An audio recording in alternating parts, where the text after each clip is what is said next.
Okay, good afternoon, folks, and welcome to Smudcast number 497, ER, review as Propoganda, the JUNC review number 18. I don't know if he intentionally misspelled propaganda, but whatever. He's retarded. He either is or he's not very specific on his spelling, or he intentionally did this for laughs. I don't know what laugh that would be.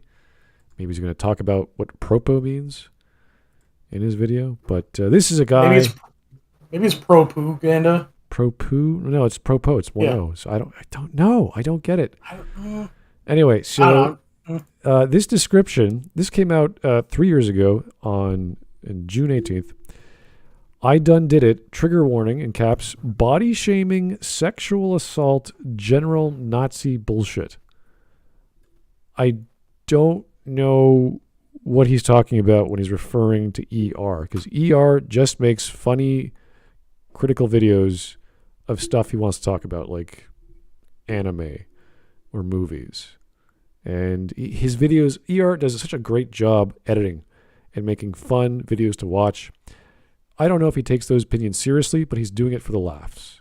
It's obvious he's entertaining people here. So I wouldn't put too much stock into what ER says as a critical analysis, even though some of his observations are pretty much spot on.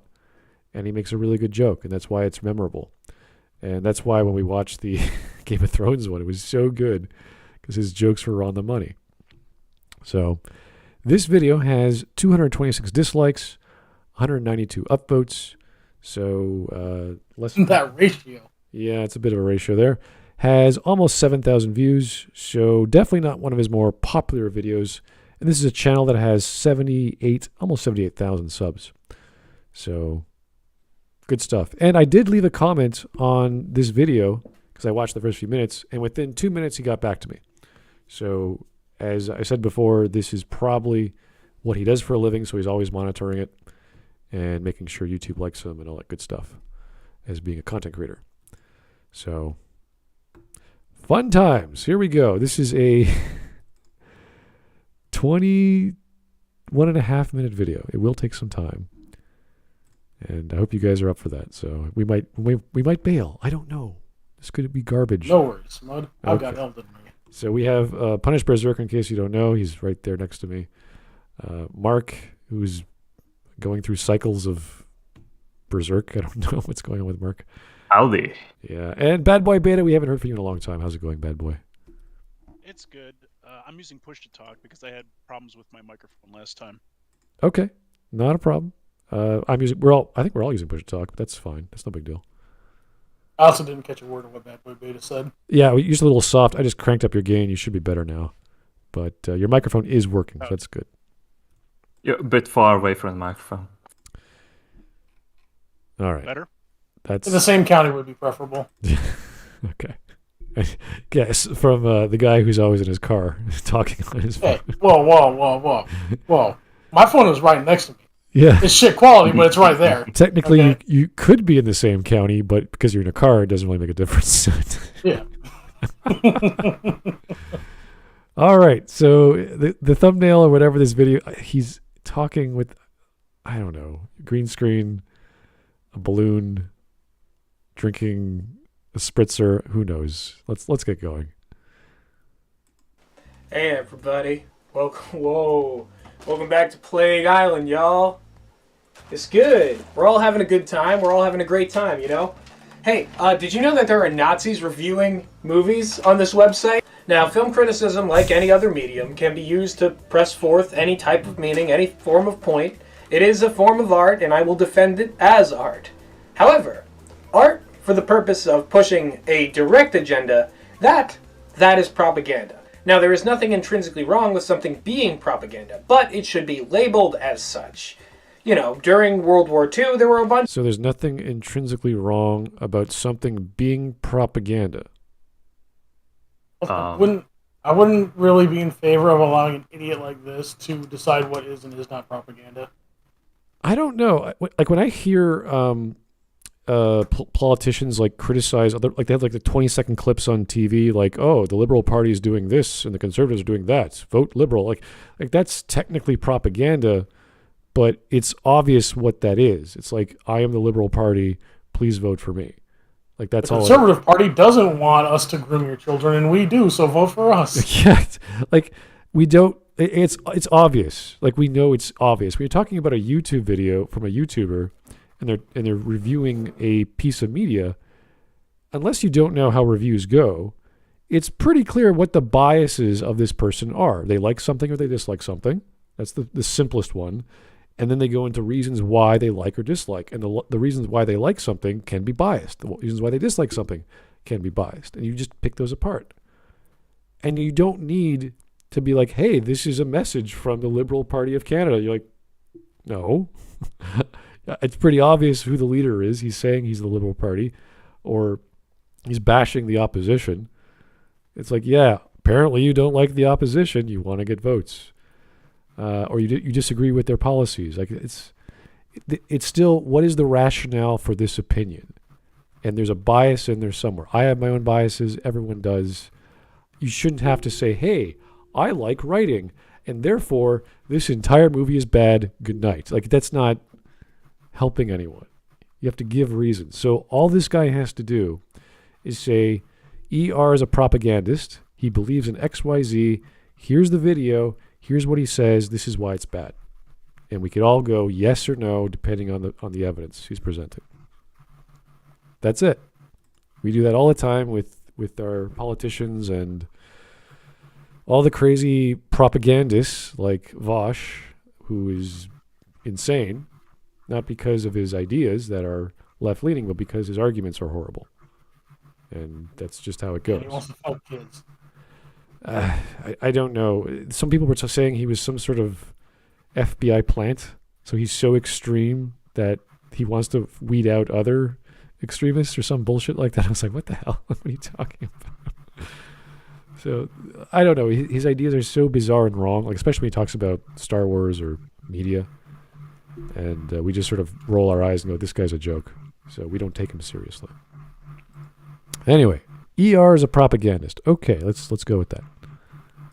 Of pro-America cartoons fighting the Third Reich. I wouldn't necessarily say that those were evil in any sense, but they were propaganda. They were one-sided, and anyone with a bit of nuance can tell that these were meant as a tool to fight the much more evil Third Reich. Okay, wait. So when we watch G.I. Joe, is that propaganda because they're fighting the evil... who are the bad guys in G.I. Joe again?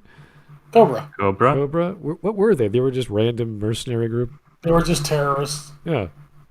Is that propaganda? Are they representative of, like, the Middle East or something? Because they're also terrorists? Like, what?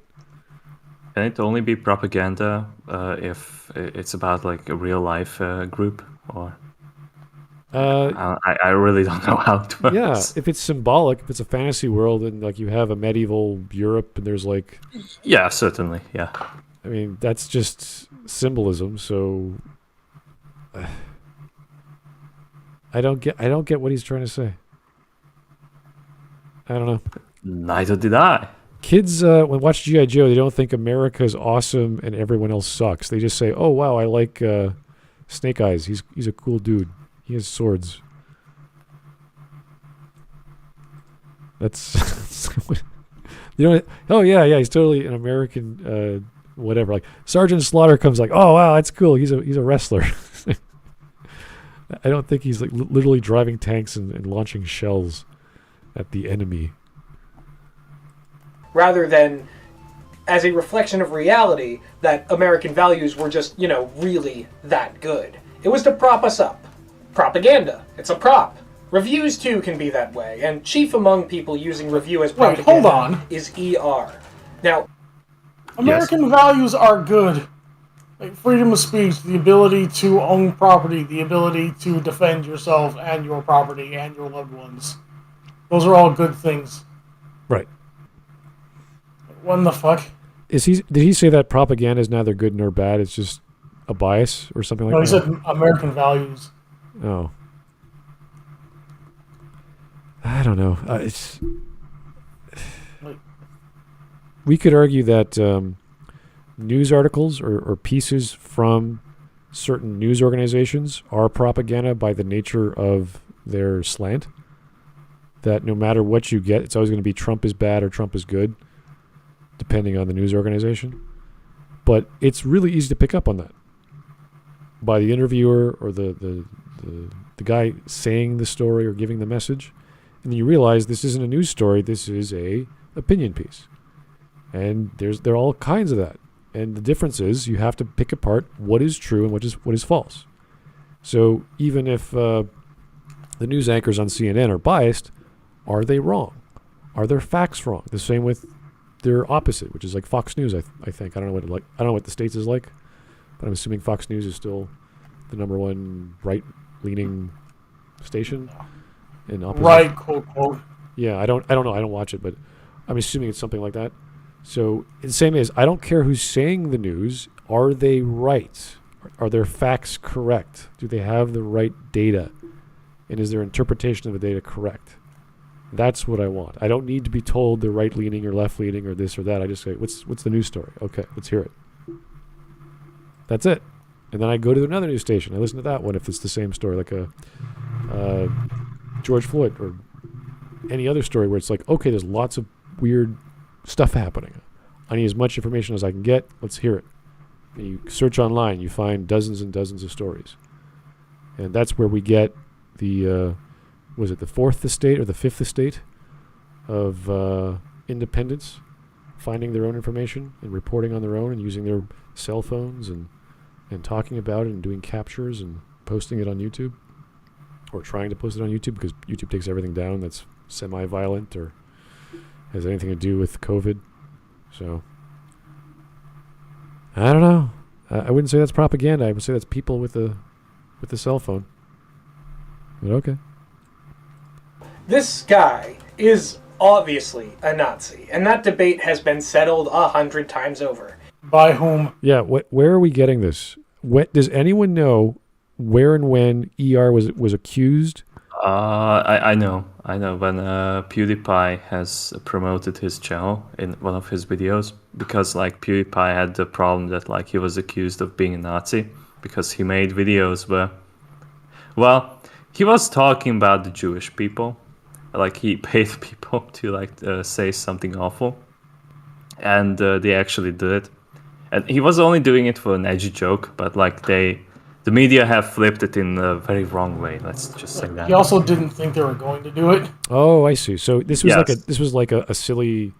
I'm going to do a thing that I can't believe is going to happen. Yeah. Like he was like giving money to them, and like they actually did it for him. Okay. And he signal boosted ER? Yes, around that very same time, like he was like recommending channels for his audience that like he likes to watch, and ER was one of them.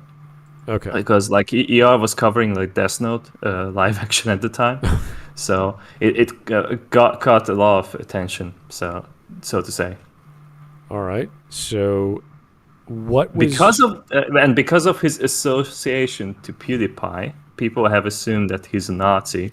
what? Because he also made like a Hitler speech at the end of one of his Steven Universe videos, where it's like 2 minutes of like Hitler speaking while Steven is like having flashbacks.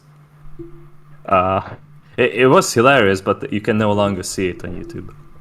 Okay, so I was gonna say He essentially made jokes, and because of that, they associate him that like he's a Nazi. Yes.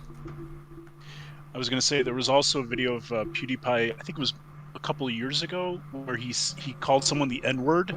Yes, the PUBG footage, yeah. Which I thought that was funny. okay, so let me get this straight. PewDiePie played a joke, which signal boosted ER, and because ER was associated with that signal, they think ER is a Nazi because PewDiePie. Yes. What? He is a Nazi? Well, it's also that they thought ER is a Nazi already Okay. because he makes Jew jokes and Hitler. But jokes like as he's well. black and Jewish, so like why would he be a Nazi? Well, whatever. Yeah. Okay, so this is all one big misunderstanding, essentially. But this guy is like... It is, but like ER is not going to like bow down to them. ER is like why we love him so much, because like he never kneels before these retards. Like, I'm gonna say it. It's just like he never gives in. It's like why I respect him for so much. Like he keeps making these edgy jokes. YouTube doesn't like him, but he has his ways. Like no matter like how many times they take him down, like he's still going to have supportive audience behind him, and it's just he's unstoppable. Okay, I'm looking at.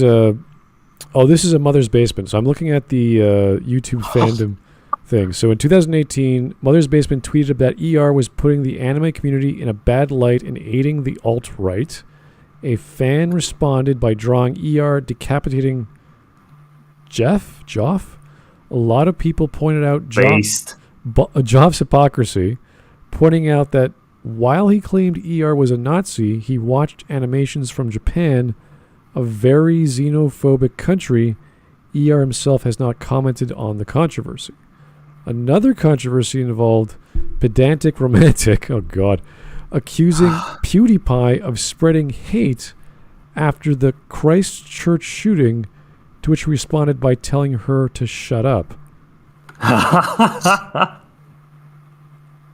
And that's it. It's just Mother's Basement claiming ER was a Nazi. That's it. That's all I have here. It was just a quick search, I guess. And because Japan is xenophobic, therefore, what? Japan has every reason. So everyone who watches anime is Nazi. I really want to ask this dude. Show me where ER is a Nazi. That's it. Show me on the doll where ER hurt you. Yeah, where in the video, point to the time index that this happened. It's really easy. I mean, this is a loaded word, obviously. People use Nazi a lot these days because they're retards. But first define what a Nazi is, and then show me where that is in the video. It's very simple. I mean, it takes a really high IQ to understand EO's jokes. I know. You're accusing a comedian that he's anti-Semitic, and I'm like, and he wants to kill people, and you're like, okay. I mean, it's a pretty tall order, but if you got the proof, let's go for it. I mean, like every light is like going towards like EO. Like he participated in the January 6th riot.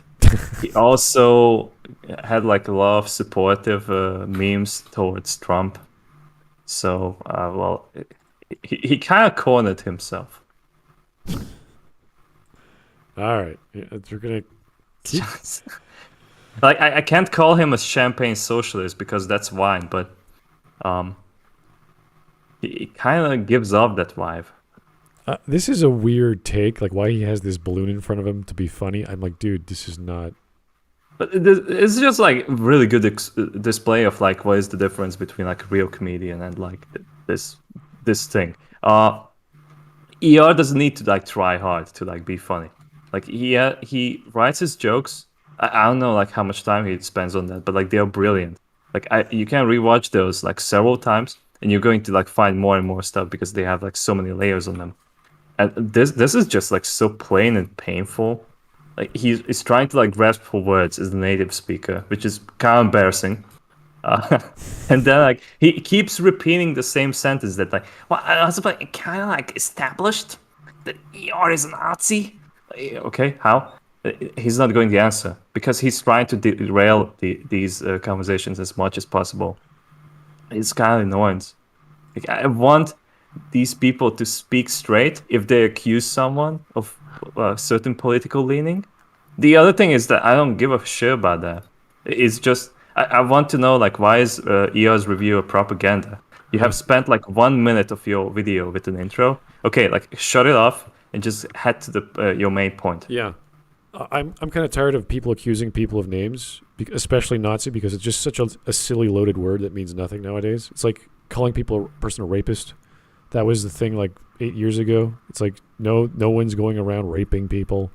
You just call that because it's a bad thing to call someone, and it's just the go-to word. And now it's Nazi, and it was Nazi 50 years ago, and now it's back, and it's silly. Last year was fascist. Like, it's just, this is silly. I don't care. Tell me why he's bad. Why do you dislike him? What's the problem with ER? That's all I want to hear. And then I'll begin to understand why he hates ER. or whatever ZR bad about. I don't know, or wrong about. It's too funny. That's the problem. Yeah, he's too successful. Too funny, and he doesn't agree with my politics. Yeah, that's what I think it's going to be. Anyway. Like ER doesn't need to like shit out a video like every month. Like he only releases like a video a year or maybe biannually, and like people are just like come out of the woodwork and they just say like, yes, like finally our Lord and Savior has returned. Yeah.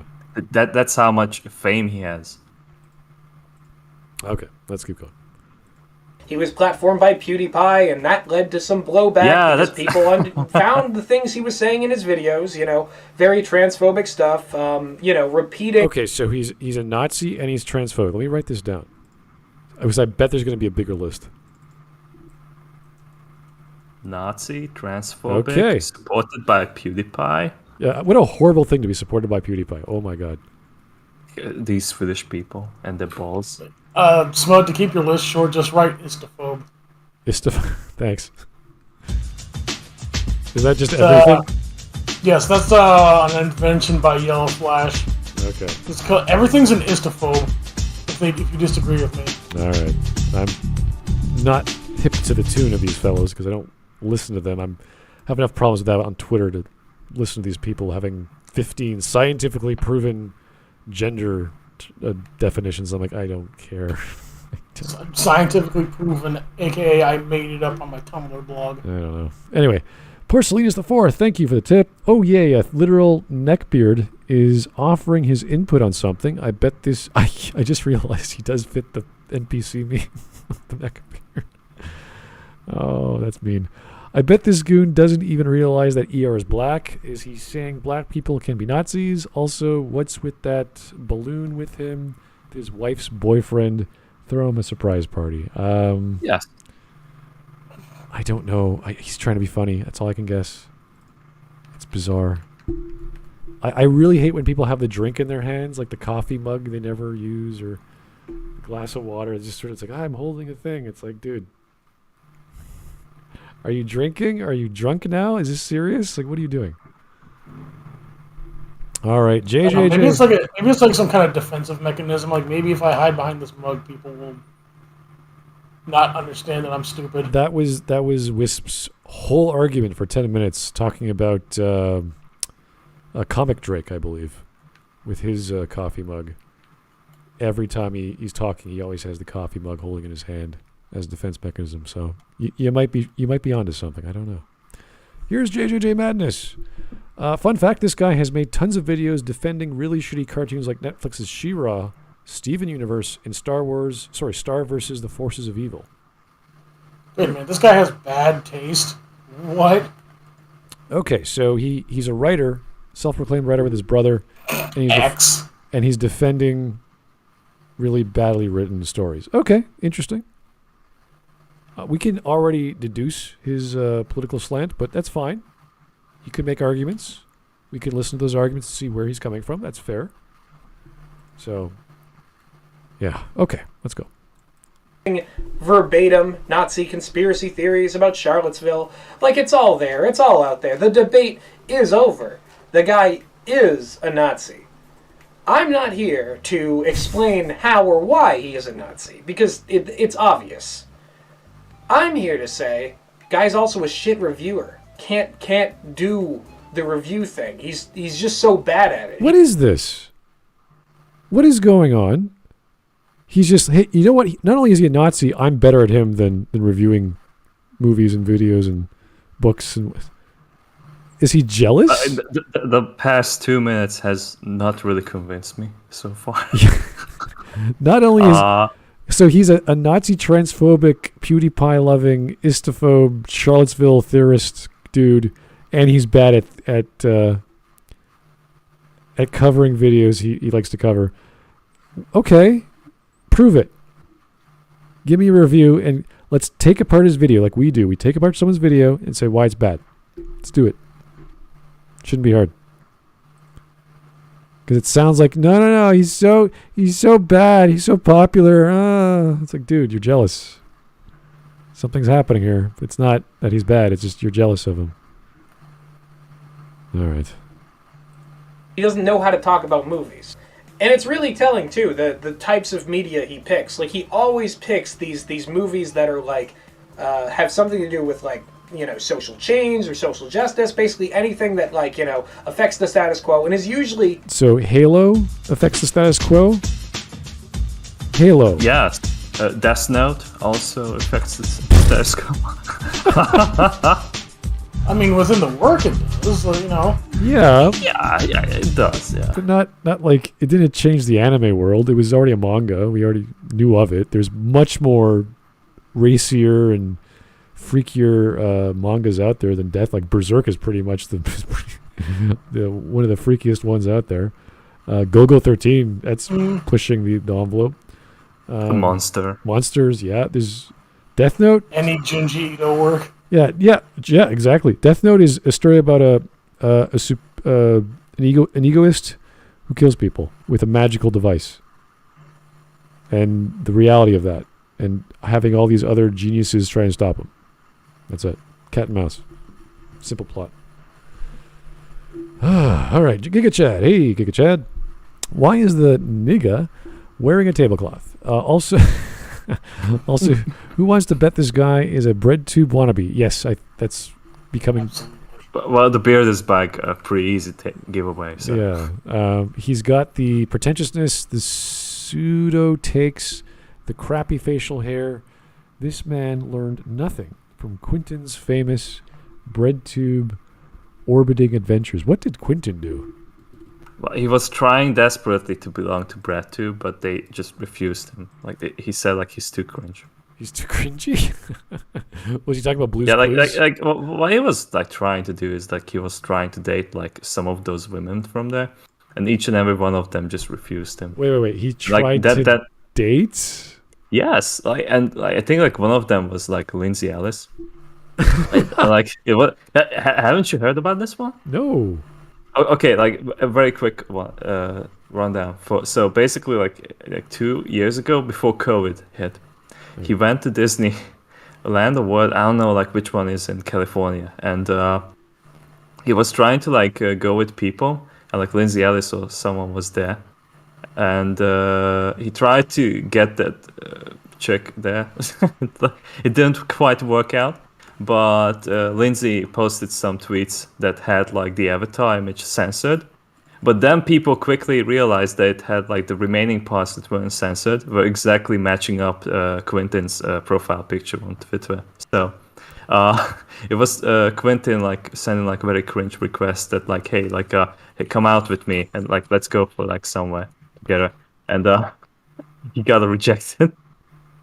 So it and sounds... then, like he got like depressed that like I can't like go anywhere. No one's coming here with me. Okay, so it sounds like he wanted a group date with a bunch of random people, and they didn't. Yeah, it didn't quite work out. Oh, all right. Whew.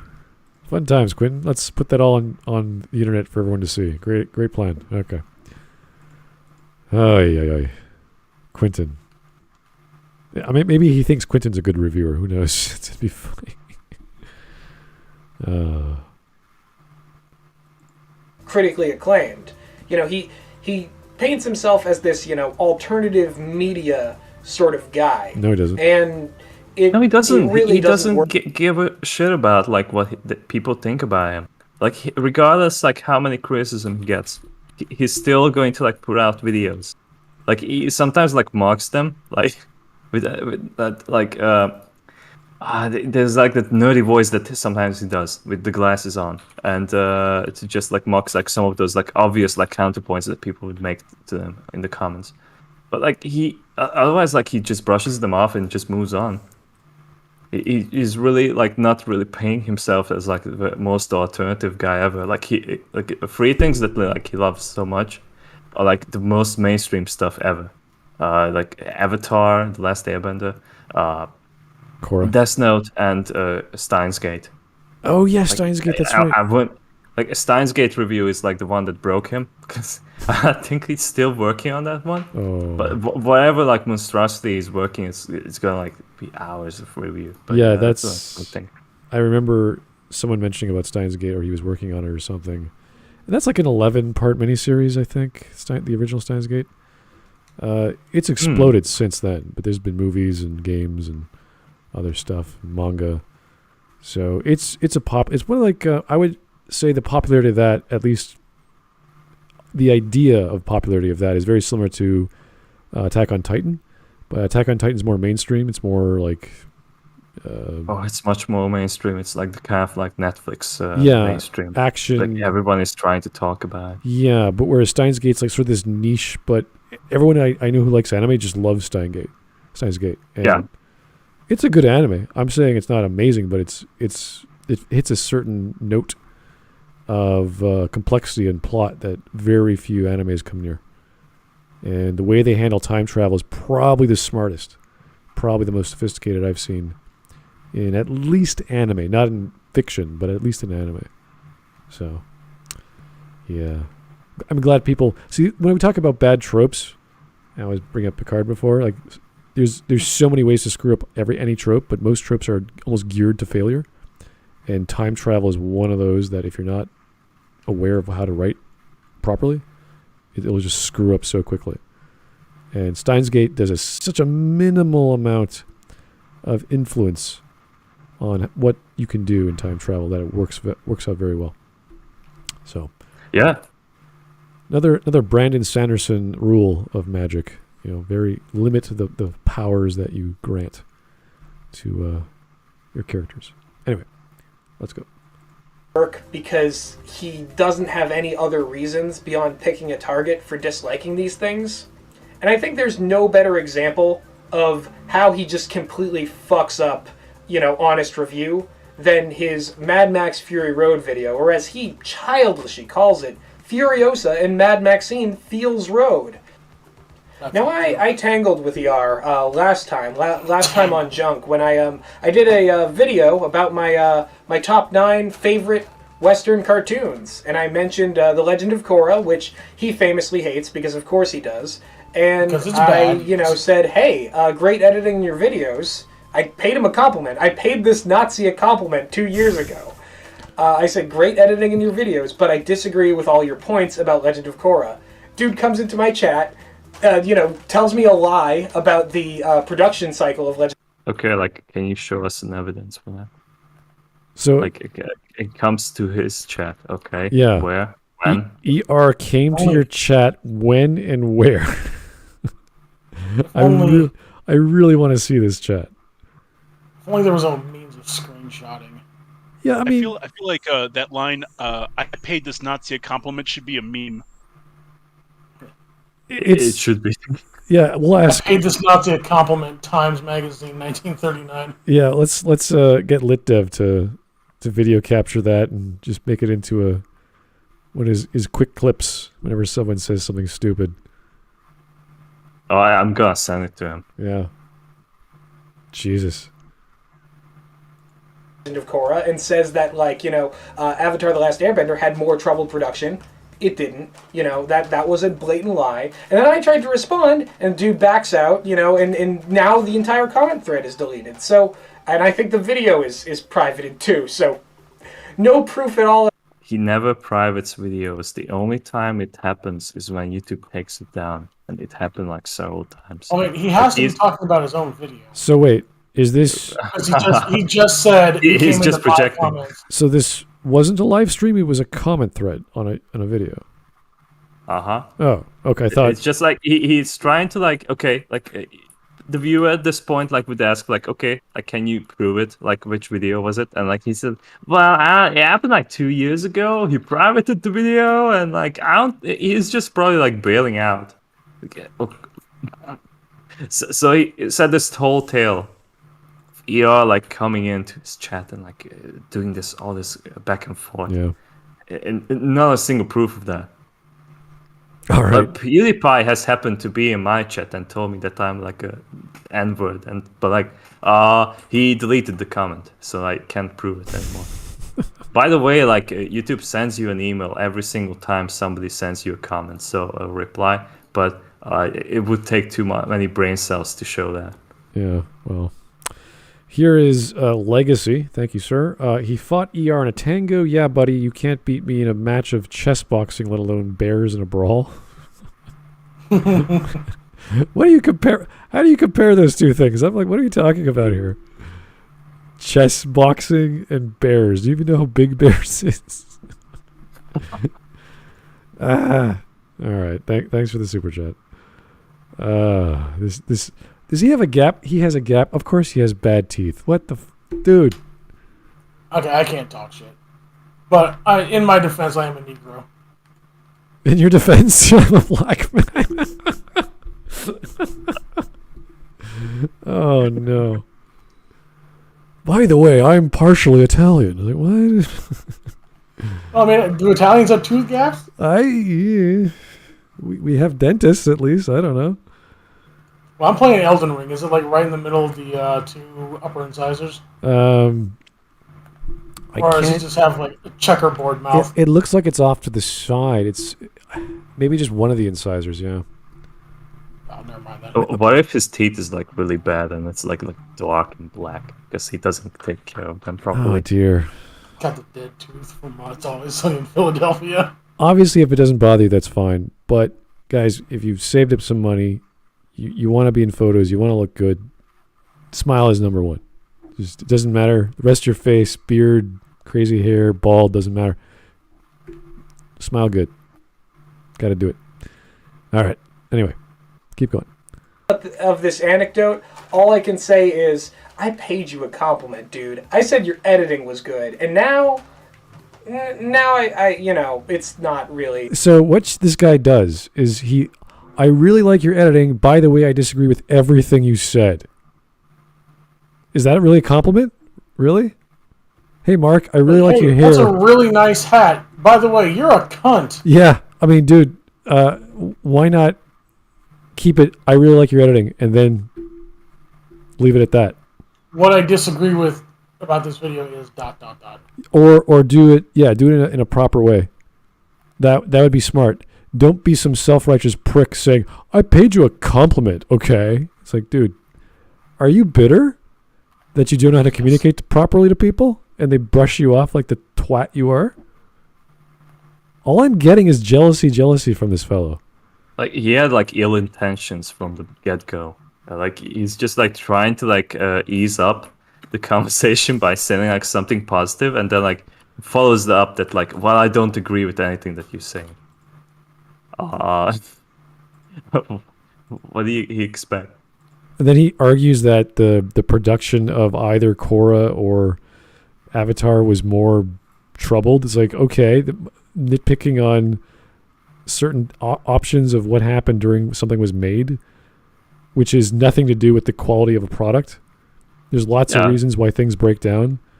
It's what's the end result is occurs. Like, there could be many reasons why a video is great or a game is great, which has nothing to do with the budget. You have a gigantic budget, you have a shitty budget. You could have 10 years, you could have 5 years. There's a certain literal, like, okay, you need at least 2 years, you need at least 100 million to make a AAA title. But we're talking about, was it 3 year? Was Avatar the 3 years or 4 years? Series. 3 years. 3 years, and like, yes, they abandoned. Yeah, it was 3 years. Yeah, and Korra had 3 or 4, but the last season was cut short, and they didn't think it was going to be made. There was like a hiatus because like there were barely any people who were interested about it. Yeah. So they had that. I remember that like that's like something that ER put up like a lot on Twitter, is that like where were these people that were interested in Korra at the time it was released, because now it's just like exploded in some popularity on Netflix, but like no one, it wasn't having like the same like viewership as the OG Avatar did, because like the entire like story and like direction that it was going, it was so different, and like it just turned off people. Oh dear. Okay. Okay. I know he covered a lot of detail in that Korra video. So anyway, it's fine.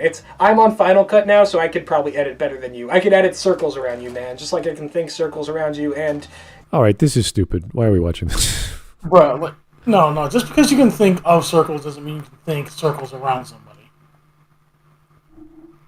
Are you jealous? Circles in circles. Are you? Yes, Ring theory. I get it. You know shapes. That doesn't mean you're smarter than ER. I can use Final Cut Pro. I'm awesome. Okay. Your videos aren't nowhere near as entertaining as any of ER's videos. Not even close. And I barely watch ER's video. I'm not, he doesn't make videos often. But he's put so much effort in every second of a video. I could have come out with my Picard video that just came out today. That could have taken me another week to make all the little jokes and all the little edits. And it takes time. You have to find the clips. You have to get the sound right. You have to do the editing right. That takes a hell of a lot of time. And ER takes that time. He loves it. I don't know why. It sounds painful to me to sit through a week or two or months of work just to get those jokes to land every second. That takes effort and time. And he does it for fun. He's not doing it for money. Obviously, he does get paid AdSense, but compared to X'd out. Yeah, compared to this guy, this is his life's work, as he said in his other video. So, yeah, like ER did speak of that on his Twitter, that like he barely gets like any AdSense revenue because every single time he uploads, he gets shut down by YouTube. Yeah. Like he either gets like only half the money or not at all. Like the Halo video, it's just entirely out the window.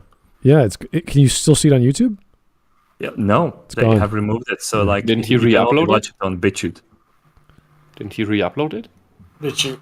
Re-upload is also like down, like the YouTube one, but like BitChute is like the only way you can watch the video. Yeah, and he did a lot of transformation. Like he put the video really tiny into a box, and he showed a clip here and there. Like he did a lot of transformative scenes so that like you can't put more than like 5 seconds. Now it's like down to 4 seconds. Now it's down to 3. Like I was like, oh my god, I'm showing 3.5 seconds of Picard footage. I'm gonna get flagged, but I'll counter flag or whatever it's called, the process, and then CBS or whatever the automated process will say, yeah, whatever, we don't care. You're a nobody. It just put the U in YouTube, doesn't it? It's annoying. It's really annoying. Like you have to be so careful with everything. And I understand some of it. I understand like using more than like 10 seconds. Like that's a lot. But if it's like a few seconds here and there, or 5 seconds to get the context of the scene so you could talk about it, you need to do that. You can't just use audio. You can't just use video. You have to use both. Or else people are going to think, oh, you don't understand what the scene was about. You don't understand the character. You're missing the start of that. It's like, well, I can't use it all. They won't let me. So I've already been flagged once. It wasn't my video. We covered a video on Anime Day, which was, it was Fate. One of the Fate videos. And that guy used over 10 seconds of an intro, which was, I think, the Archer theme or something. And it's a great theme, but boom, flag. Because no one said anything within 10 seconds. We were just watching the intro to get to his point. We didn't know it was in the video, so we just kept watching, and we didn't pause the video. And we got flagged. And the video's gone now. I can't show it to you. It's coming back in 80 days or so, or whatever, 60 days. It's a 90-day period to wait. And I can't counter the notice because they won't let me. They say, nope, you're not allowed to do that. And I'm like, why? I have every right to do that, but they won't let me. YouTube will not allow me. So, gotta wait. Anyway, that's YouTube. Be a good, empathetic human being circles around you. This is virtue signaling. I'm doing it because, I don't give a shit. You know what? Fuck you. How's that for virtual signaling? You're a jealous little boy who thinks he's better than ER because he decided to respond to you and you disagreed with him. And you're just... He thinks he's better than ER because he likes the thing. Yeah, he likes whatever ER does not like. Therefore, he's a Nazi. And let me get my list out again. He's a Nazi, transphobic, supported by PewDiePie, Charlottesville theorist who's an alternative media guy. That's his list so far. And he dislikes Mad Max Fury Road because he made a pun out of it at the name. And he dislikes Legend of Korra. And his video on Legend of Korra is excellent. Or videos, rather. He made multiple videos. ER also is accused that he disliked Life is Strange. Yes. Yeah. Oh my Because God, Life is yes. Strange is terrible. That is such a good... That's where I learned of ER, actually, from Life is Strange. It was so Yes. freaking good. Oh. Was it Life is Cringe or something? I can't remember. Yes. Life is cringe. Yes. Oh, it's so good. You know, that's really something to put into perspective. That, No, it's not. like, 2 years ago, I was willing to be like, I'll overlook that somebody was a Nazi and just talk about their crap. You know, this is a waste of time, guy. I'm going to tell you, we're not going to get anywhere with this guy. He's just going to keep repeating himself. I'm great. I would skip ahead for like a minute. Yeah. Probably because like this is just. Yeah. Oh! Finally something. All right, we're at 5 minutes. Here we go. Apologetics from Mel Gibson's anti-Semitism. Barely 5 minutes in, and we're already off to a bad start. My name is Max. Narration. Well, not a minute in and already we're off to a bad start. Need I remind anybody, film is a visual medium. You're supposed to show us visually what is going on, not tell us. Oof, I can tolerate that he's a Nazi, but does he have to be a Nazi about show don't tell as well? Okay, no. What? No, we're not even address. That is the dumbest take I've heard on a classic writing technique. Well, I mean, how many Maggie May Fish videos have you watched? You need to be careful with making that kind of statement. Maggie May is insane. This guy is just an idiot. He's a jealous, childish idiot. I don't know what else to say about him. Well, I will give him this. He sounds better when the camera's not on him. Yes, when he's not Yes. looking He like a also looks prick. All right, Giga Chat, thanks again. How's this for a virtue signal? This man is a jealous, untalented faggot who has the terrible taste and is trying to ingratiate himself with a group of people who play cover for pedophiles and mass murderers. Yes. I don't know what American politics is like these days. If there was a You don't government, wanna there are know. pedophiles in it. Oh, really? Especially with the current former vice president. Oh. Wow, and you all openly call him. You actively call him jealous. I've rarely heard that out of any of you. What have I missed? He is... Nothing. What? Absolutely nothing. Really. I gave you a list of the things he accused ER of. That he's 100% a Nazi, which we don't know what that means. He's transphobic. And, of course, PewDiePie supported him. Therefore, he's even more of a Nazi, I guess. He has theories on what happened at Charlottesville. And he thinks he doesn't accuse himself of this. But this guy thinks he's an alternative media guy for Whatever that means. doing videos or doing reviews. And he's better at doing reviews. He's better at doing editing because he's good at Final Cut Pro. Mm-hmm. And he dislikes Legend of Korra just because, and he dislikes Mad Max Fury Road just because. How is he jealous? Because he left a what? comment in his one of his videos, and he said, "Hey, love the editing, but I disagree with everything you said." And then ER got back to him saying, "Blah blah blah," and they argued. And then the content thread can't, or the comment thread can't be found anymore, and he was angry about that. Okay. Yeah. Anyway, this is not going to end well with us. We're going to sit there and we're just being like, "You're a child. You're acting like a child. Grow up. Let it go." Mm-hmm. Anyway.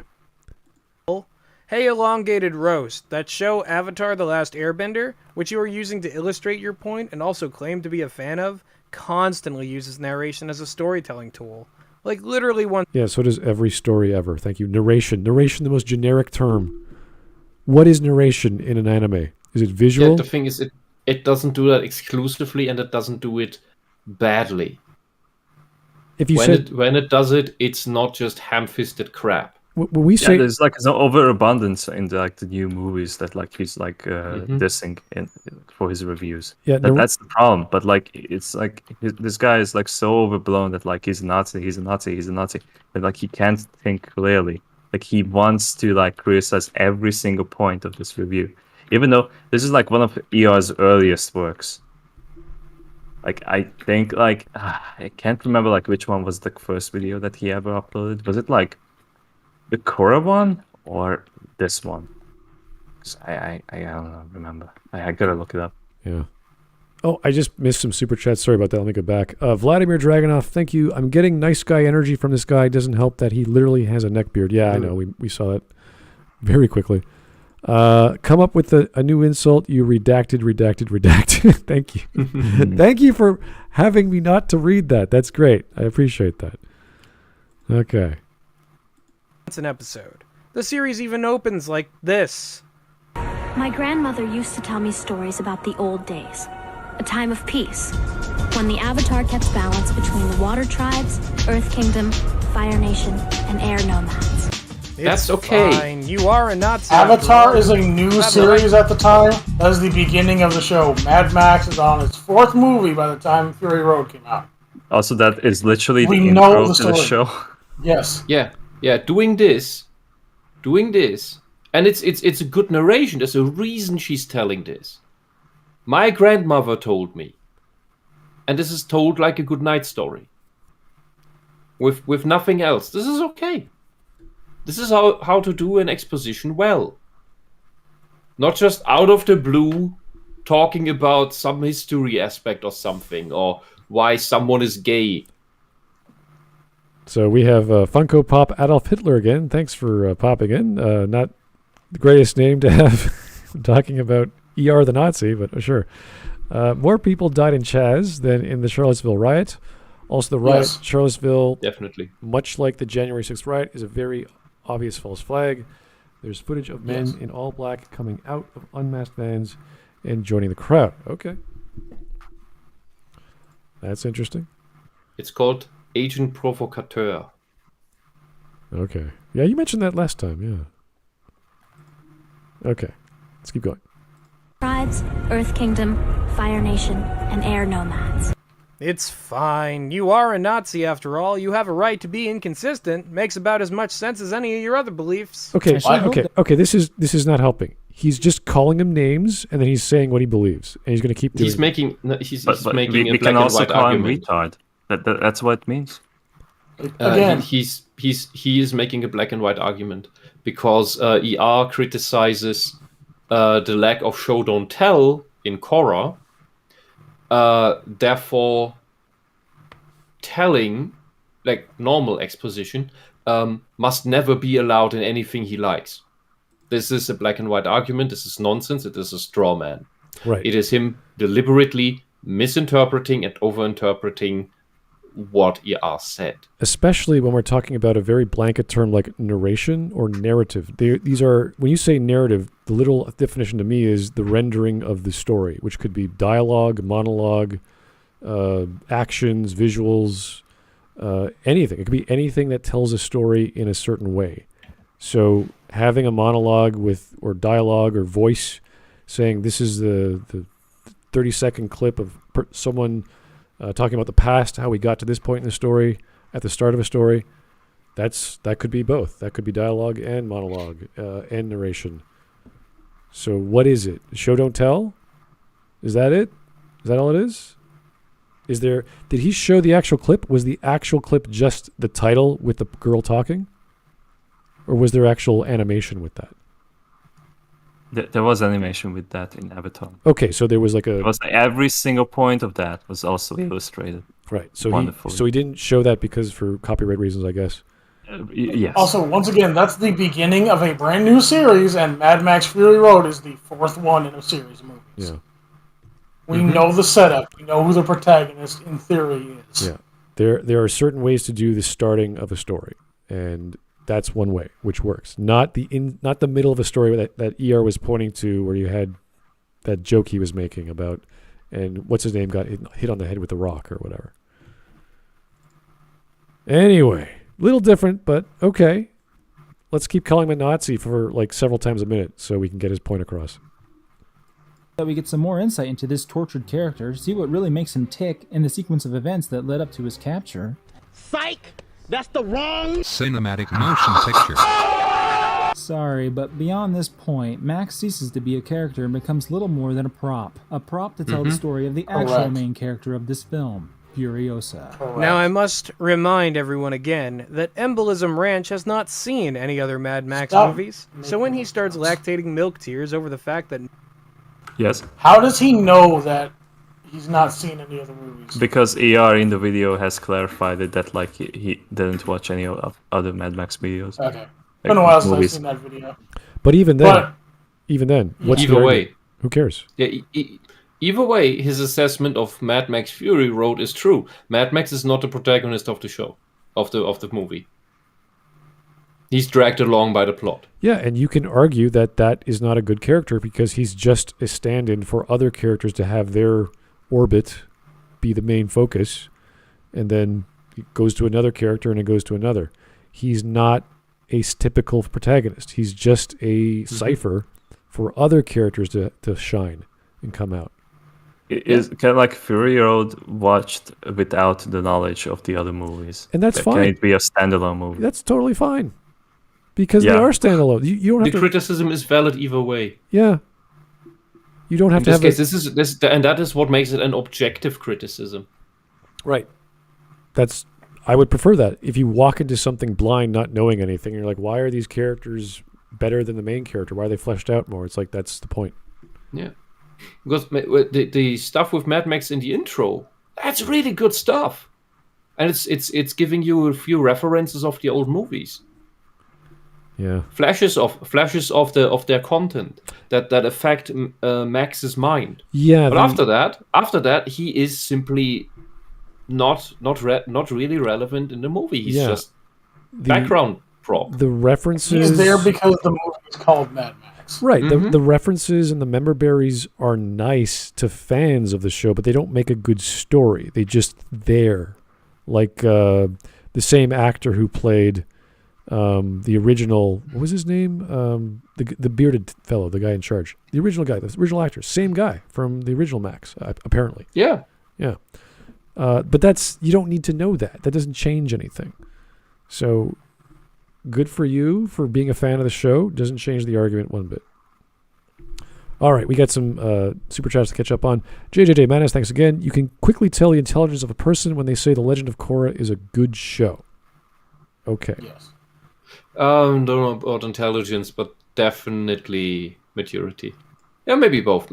Yeah. Here's Vladimir Dragunov.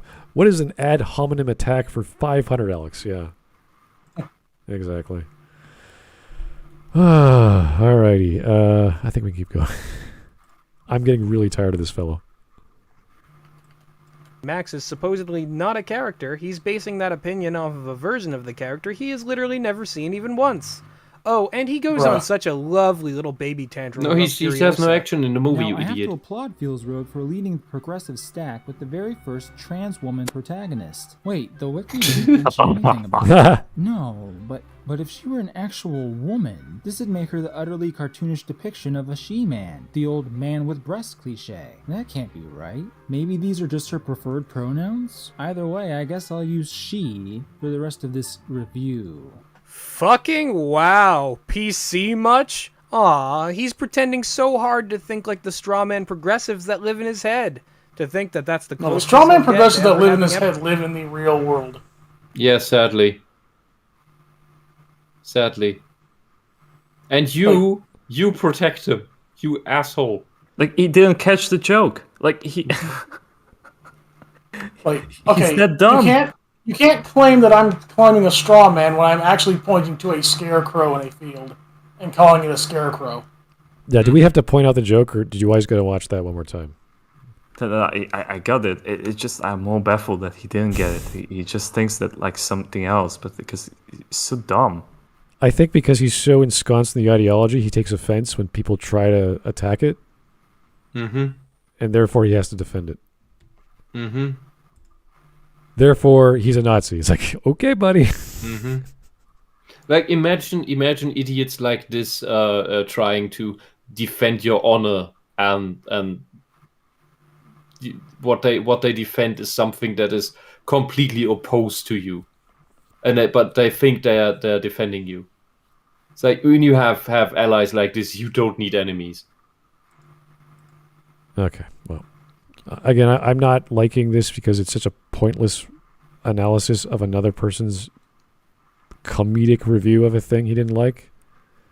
Mm-hmm. And then trying to defend why his review is bad by not liking the jokes. It's like, if you don't like the jokes, you're just going to be the guy in the audience who's booing the entire time, just because a guy opened his mouth and you don't like him. Yeah, and chat is correct. Furiosa of the Fury Road. It's called Mad Max for branding, but it is Furiosa of the Fury Road. Okay. Empathy for a fellow human being. She's doing this at the behest of the Citadel's leader, Immortan Joe. Is that really his name? Joey here is something like a god in these here parts, and accordingly, he tries to keep up that appearance. Except he is one fat, diseased, ugly motherfucker. And American?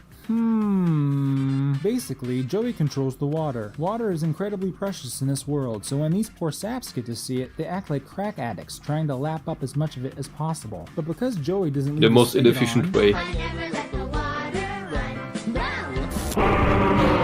Epidermis Rod is spending an awful lot of time condemning the Stop movie for making villainizing jokes. a fat and ugly man. And look at Joey's military force of cultic followers, who are absolutely nothing at all like Muslims, we swear it. Look at how he keeps a room full of cow women to make milk for him. Is that not just the most evil thing you ever did see? Interesting. No, I just find that interesting. It's, I wonder why he's so invested in that. I mean, we'll never know. What the fuck is wrong with you? He's explaining that this evil character is actually evil, even if some of his elements seem a bit dumb. Whisp, like, the problem is, like, this guy is, like, amazed at this because he doesn't understand, like, how to make a good review. Because, like, he was, like, criticizing, ER, and the first few minutes was that, like, he's a Nazi, and then, like, he criticized, like, by the way, he's, like, a shit reviewer because he criticizes, like, social justice and other things like that. He doesn't understand like how to like structure a review.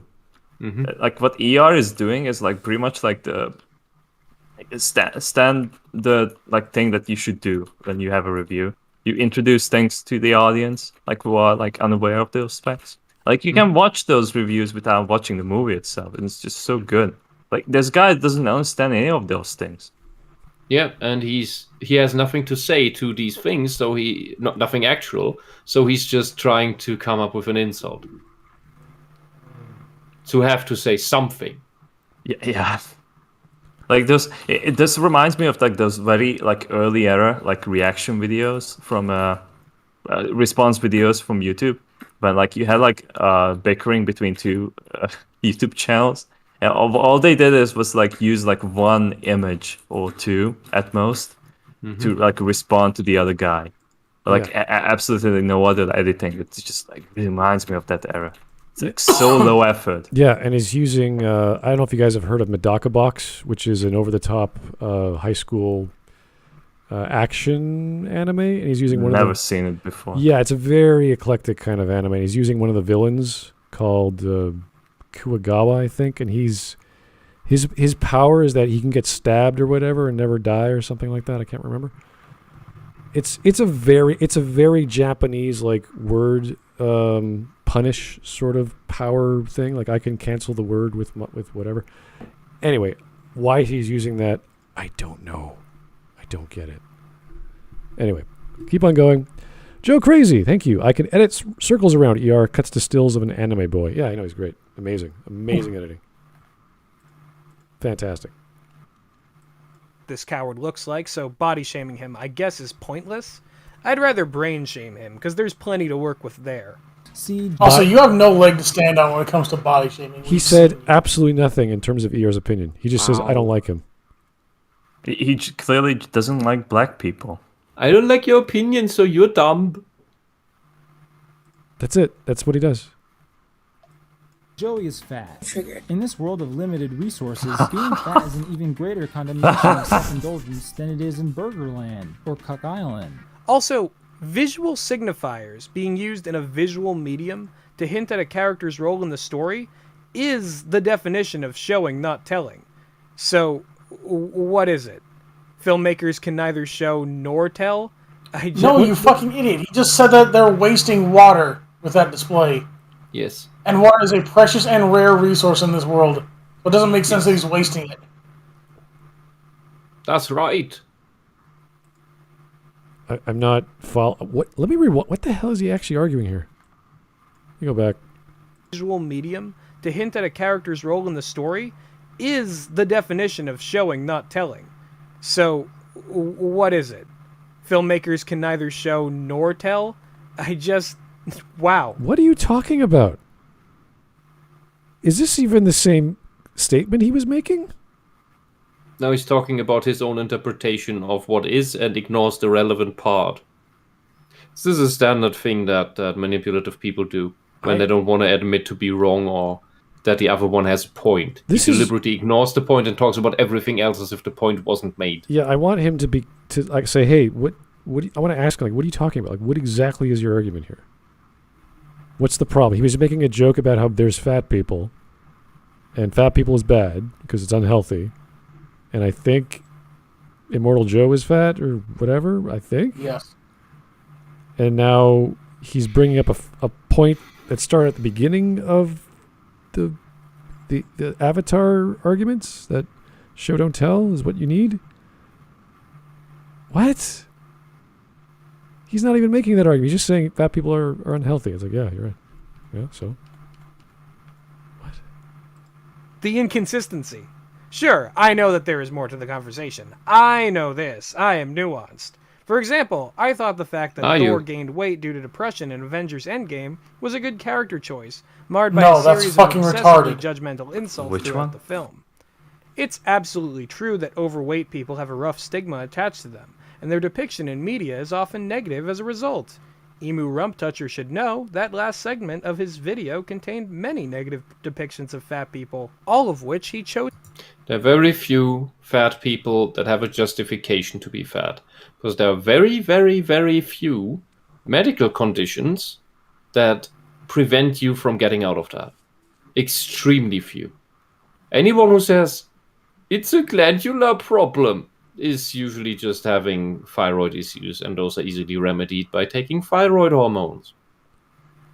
Which you should anyway, because that also solves your depression, which is caused by a lack of thyroid hormones. Just as one example. There are very, very few cases of that. And even forms of diabetes can be battled with proper nutrition plans, and regular exercise, and you won't turn into a blob. Okay. Let's go. Purposely to put in there. Makes you wonder about his ulterior motives, doesn't it? Economic Reaganist goes on to stand Immortan Joe for 2 solid minutes, which is always a good sign. Seriously, is this CinemaSins? Does he not understand the very simple and demonstrable fact that Immortan Joe is hoarding resources from his people and using very impractical distribution? No, we do. And then what happens at the very end of the movie? What happens at the very end of the movie? Furiosa gets there, she's in charge, and then she just opens the water reserves continuously. Which completely wastes all the water there is in one go. Immortan Joe already wastes it the way he distributes it. But at least he rations it while he wastes. Yeah. But Furiosa is even dumber than Immortan Joe, it turns out. And you side with her, you're an idiot. That makes you an idiot. Okay. In order to keep them enthralled? Even if we accept Exposition Rage's fanficky as fuck idea that Immortan Joe has built a quote-unquote functional society, he's still raping his wives like nobody's business. What do you think is going to happen in a post-apocalypse? Mm-hmm. So the guy with everyone has to be virtuous, like playing like a good playthrough of New Vegas. Yeah, the post-apocalyptic despot is going to do whatever he wants. Wow, never heard of that. That's amazing. Yeah, and it's a sad truth. This society has simply reverted to a basic tribal state with a strong leader who sits in his high castle. Yeah, it's a shit society, but hey, humans are alive. You could build from that. Maybe the next, the follow-up to Immortan Joe is a bit less stupid and less insane. Hopefully, maybe. We don't know. Yeah. This society is probably going to degenerate because it's full of incest, so it's probably going to fail. But the thing that Furiosa then does will doom it in an instant. Because there's nothing. This water is just going to disappear. It's just going to seep into the desert sand because there's nothing to hold it. It's gonna be gone. Yeah. Okay. Expected rain check has an answer for that too, though. Damn, if I had a uterus, I'd be living it up in that bedazzled crib with my legs wide open 24/7, rather than mucking about in the dirt, wondering if I'll ever taste water again. Hey, easily roused? You what, mate? If having a post-apocalyptic sugar... No, it's not about that. It's about an exchange of resources, and it's something that happened in human history quite often. Yes, like, he's clearly like, okay, if I was a woman, I would rather be one of Immortan Joe's wives than to be one of the people at the bottom of the fucking thing, having to scrounge for whatever drips of water I can get per day. Yeah, because the question is between thirsting to death and not thirsting to death. Whether that is worth your dignity is up to you. And you're talking from a very high place, being not in that situation. People who have been that destitute, well, especially when they have to think about their children, they kind of put their life and their potential children before their own dignity. Well, what do you know? Daddy is your kink. I won't shame you for it. But the fact that some of the characters in this movie make the choice not to be permanently enslaved by a deranged warlord, that's their decision, buddy. You are enslaved either way, because you are dependent on the water he gives you. That makes you his slave. This goes past the usual like, yes, characters like are slave with perks or slave without perks. Those are your choices. Yes. Because you're not going to get away from that place ever. You're gonna get. How are you gonna leave that place? Where are you gonna go? How long is it? Is it worth the journey? Wait. And do you have the water for that journey? And how do you store it? You will be seen, by the way, as stealing the water by bringing it out of that place. Fury Road answers all those questions. Very far away, the place that they wanted to go doesn't exist. So they had to go right the fuck back where they were. The green place is gone because of the mismanagement of the women. Yes. Because the green place existed. We saw it in Mad Max 3. All right. I'm getting a little annoyed by this guy's ad hominems. He thinks it's clever. Dude, when you attack someone, you argue the point. You don't call them names. Calling them names is something that you might do in grade school when you're trying to get a rise out of someone, not in a YouTube, look how dumb this guy is. Let me call him names. He's so dumb. Let me invent words to call him names with from his acronym. It's like, this dude, you're petty. You're not very intelligent, and you're jealous. It's silly. Hack reviewers poll and goes straight out into the territory of people should behave this way in these situations in real life. Considering the subject matter, what an asshole Extra Ridiculous is. What an asshole. Look in a mirror. Let's see. More bitching, more cinema sins, more stupid, unfunny meme interludes. Man, where did the dog whistles go? I didn't just want to watch the Nostalgia Critic. If there's one thing I can't... Nostalgia Critic? Him? He is like so much above that. He is actually like makes points, no skits at all. No. How would you make that conclusion? Well, Mrs. Mark, by the way. Anyway, I know exactly what he's going to say next time, so I'm going to go, okay, yeah, let's keep going. With hack reviewers, it's the over-reliance on summary. I mean, what is the point of summarizing a movie unless it's something the audience hasn't seen? Entrance wrote... What? What is the point? Don't like talk about the summarization when like he literally spent 5 minutes of like calling that like ER is Nazi because like this and that. Like no. But when you can't like connect your... talks about as if no one in his... This is just... fucking clown. I don't understand what he just said. What's the point of summarizing a movie if the audience has already seen it? What is... what is he talking about? You need to summarize the movie to some extent to talk about it. And like what ER does is that like he goes step by step and he's going to like comment on it, like why it's like BS. It's You can't just watch the movie and make a joke about it. That would take forever. You need to summarize each scene that is relevant to the point, whatever you're making. In ER, it's to show that this movie is dumb or silly or whatever. That's normal. That's what you do in YouTube reviews. Or else you're going to get copyright struck. It's just how you do it. You have to. You don't say, "Hey, I read the Grapes of Wrath. Let me go word by word." Okay. No. You quote here and there for specific sentences and you summarize the rest. That's fair. It's normal. It's a book review. The audience knows what the fuck it is. Probably because if they actually watched it, they realize his hot takes are just hot garbage. Oh, no. You also make the summary in order to show that you actually understood the movie. Because if we can see from the summary that you got the movie wrong, we don't need to bother with anything else you say. Yeah.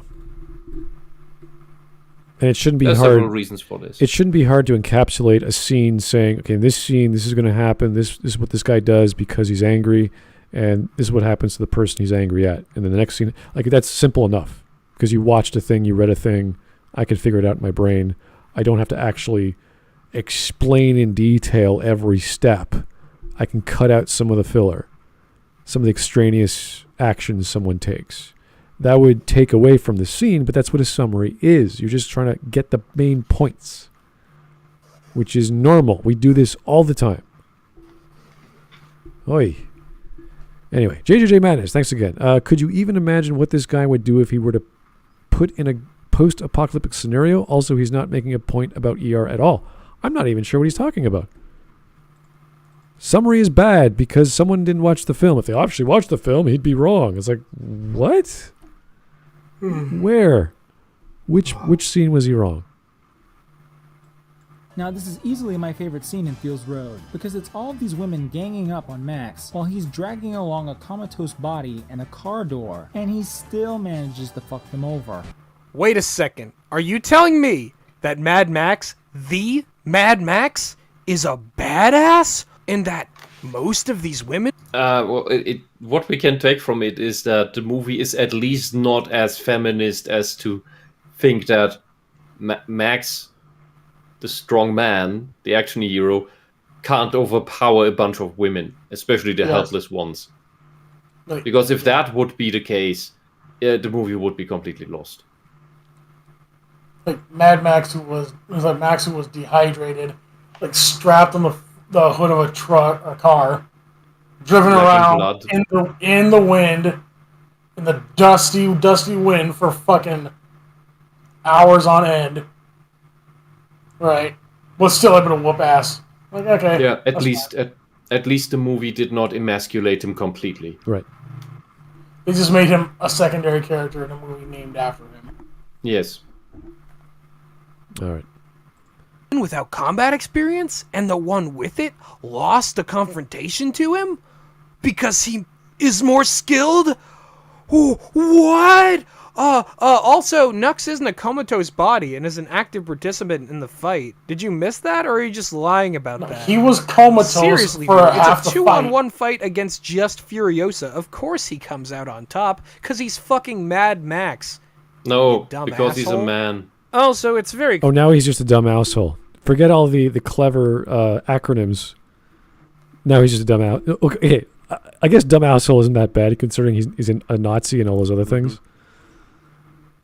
This is sad, okay, guys? I know I do criticisms for movies and video games, but to hear this criticize another guy and just call him name after name after name, it's annoying.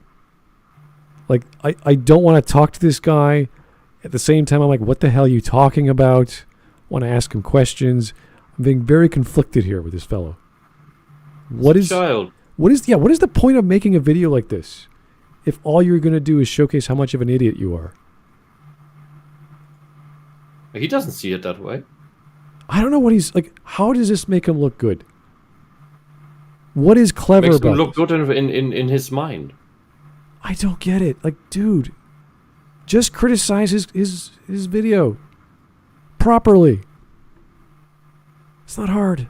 Not even Actual ER. points. Not It's even not gonna ER happen. was that harsh. Like, well, okay, ER is intelligent. Let's go that far and say he wasn't that childish in making fun of movies he dislikes. He makes it fun. He tries to make it entertaining. This is just petty and jealous and pathetic. And this stupid anime smug. It's like, dude, this is not. You do not want to look smug doing this. Yeah. And ER at least makes cynical jokes. There's some thought behind them. Yeah. Yeah, this is as you say, it's just insults.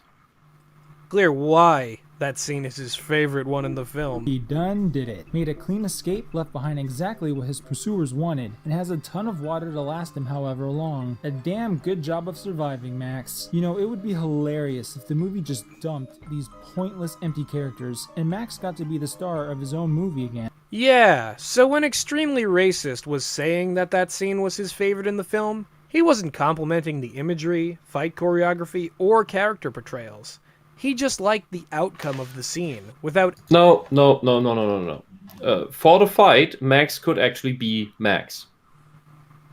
He could be a protagonist again. He wasn't just a decoration on a car and someone else's blood pack. Yeah. He got to be and up until that point, Max being dragged around by Immortan